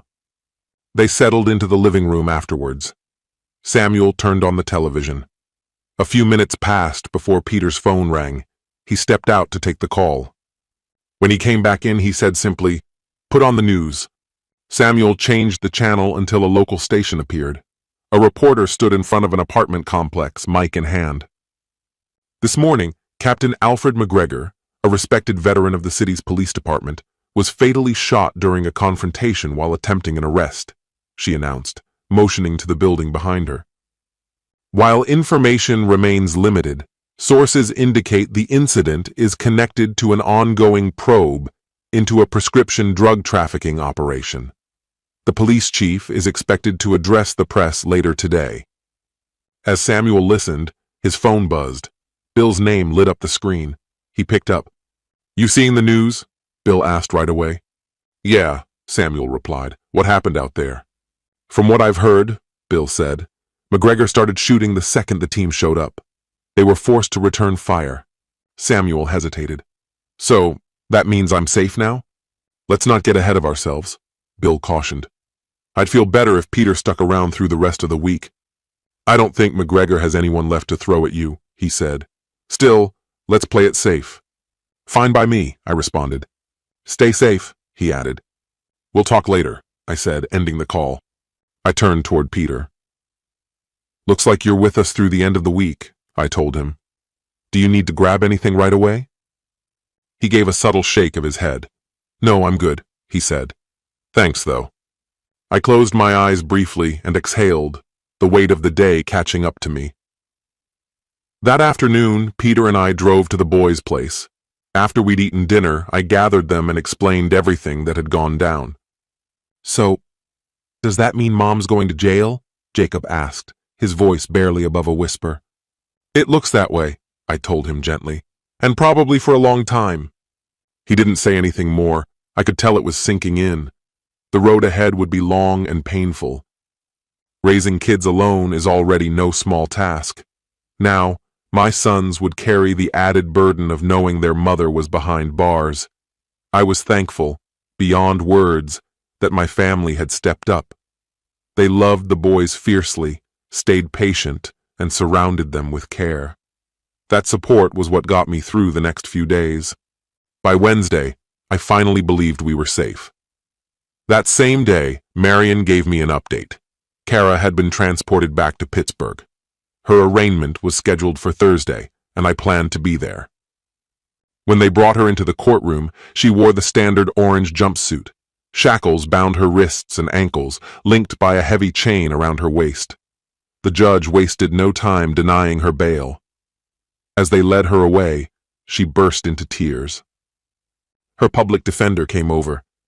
"Would you consider letting the boys visit her in jail?" "They've made their choice," I said. "They want no contact." Later that evening, Marion informed me the divorce papers were finalized. She asked if I wanted to be present when they were served. I said yes. On Friday, I met the bailiff at the detention center. They brought Kara into the visiting area, still restrained. She looked up and managed a faint, worn-out smile. I didn't smile back. The bailiff stepped forward. "Are you Kara Morgan?" "Yes," she said quietly. He handed her the envelope and stepped aside. She grabbed the documents, hands unsteady, and began crying. There was a time when I might have pitied her. That time had passed. I stepped up and offered her a pen. "Sign the papers," I said coldly. "Do I get anything out of this?" she asked, tears slipping down her cheeks. "Nothing," I said. "And you won't need anything where you're going." Her voice trembled. "Can I at least see the boys?" I shook my head. "They don't want you in their lives. As far as they're concerned, and as far as I'm concerned, you're gone. As good as dead." I let that hang in the air before continuing. "And about your partner? He didn't make it. Died during the takedown." "I heard," she whispered. "Please, Samuel, forgive me." "No," I replied, my voice firm. "You had my love for over 13 years, and you repaid it with lies, manipulation, and cruelty. You stole my chance to be a real father. I can't forgive that. I won't." I held the pen out again. "Just sign and be done with it." Still sobbing, she slowly scrawled her name in every place Marion had flagged. When she finished, I handed the packet to the bailiff. "Thank you," he said.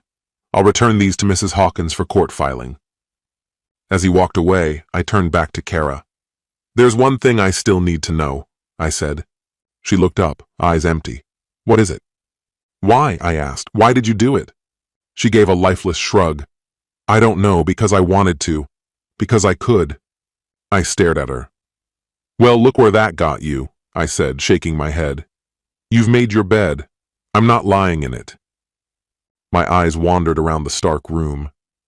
You know, I get the feeling you'll die in a place like this. She raised her head slowly. So what? So, I said, using the words she once spat at me, I'll be the one pissing on your grave when you do. Her sobs deepened, but I remained stone-faced. There's just one last thing, I said, from me and the boys. She looked up, the last flicker of hope in her shattered expression. What is it? She whispered. I lifted both arms, middle fingers up. Go to hell, I said without emotion, then turned my back on her and walked away. Behind me, I heard her break down, her cries carrying as I kept walking. I never turned around. What a shame, I thought. The end. Kara's trial for plotting to have me and the kids murdered moved swiftly. Because her scheme also put our sons at risk, the judge sentenced her to 25 years to life. Meanwhile, the federal drug charges dragged on for several more months. Eventually, she received another life sentence, this one tied to her participation in what authorities officially labeled a criminal enterprise. The drugs she'd funneled to McGregor had been traced to 2 overdose deaths, enough to warrant capital punishment. Derek, tried separately, was also handed a life sentence for his involvement. As for the boys and me, we moved forward. They had no interest in reconnecting with their mother, and I didn't push them. Cliff and Julie, however, made monthly visits to see their daughter. The transition to single fatherhood wasn't simple, but Cliff and Julie were always close by, helping when needed. The boys loved spending time with their grandparents. Julie often nudged me to start dating again, to try rebuilding something new, but I wasn't ready.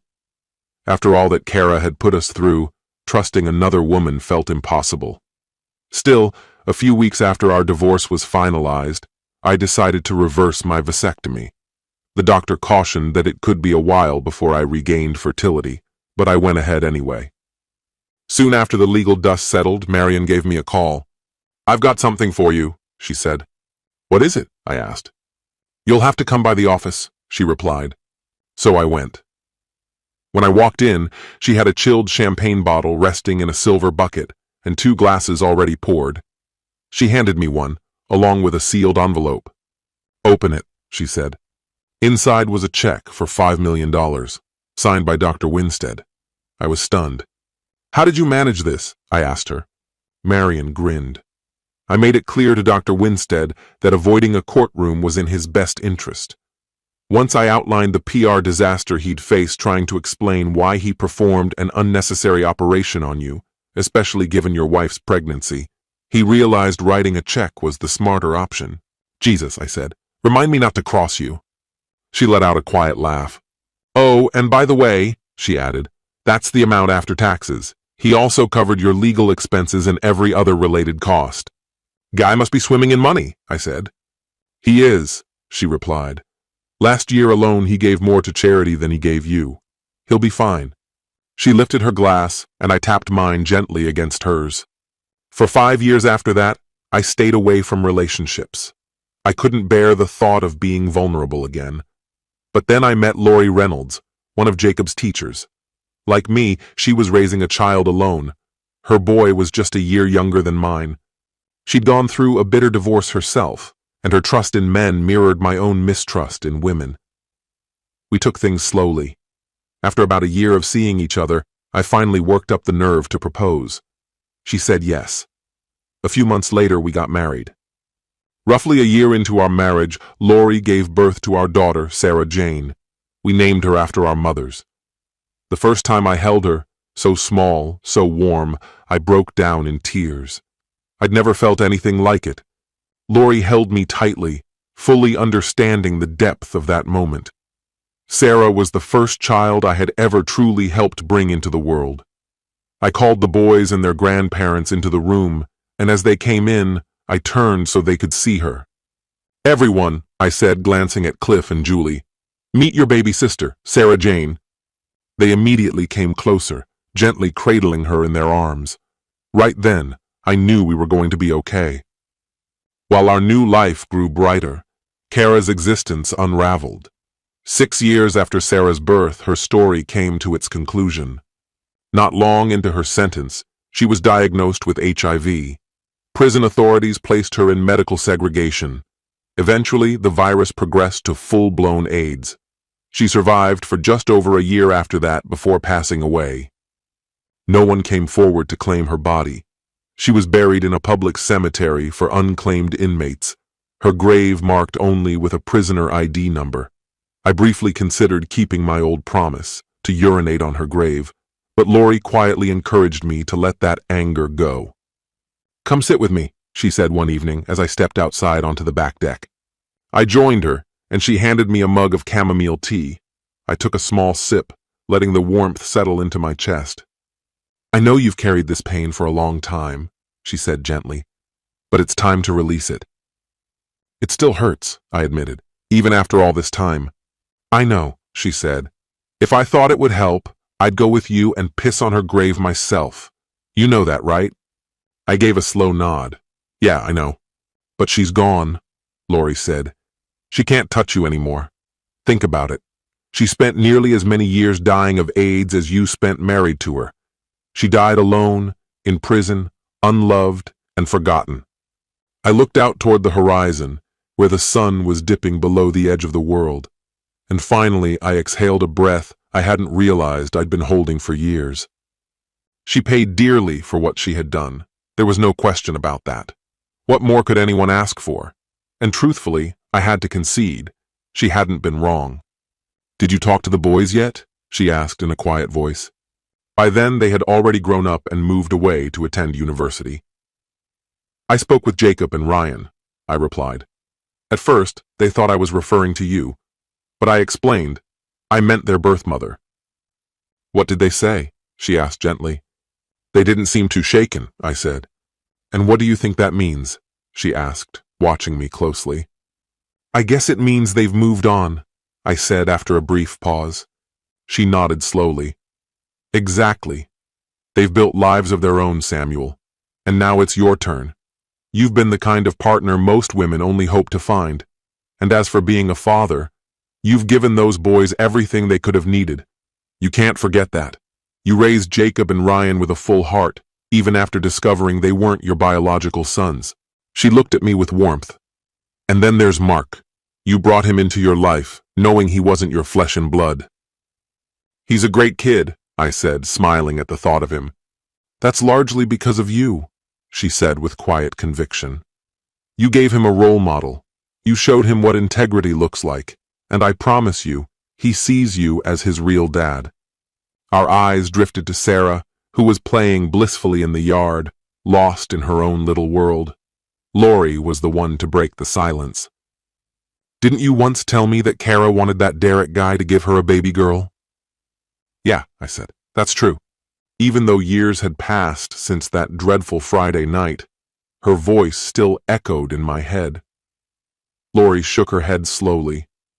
If she hadn't acted so recklessly, so selfishly, maybe she would have had that daughter with you. But if that had happened, Sarah wouldn't exist.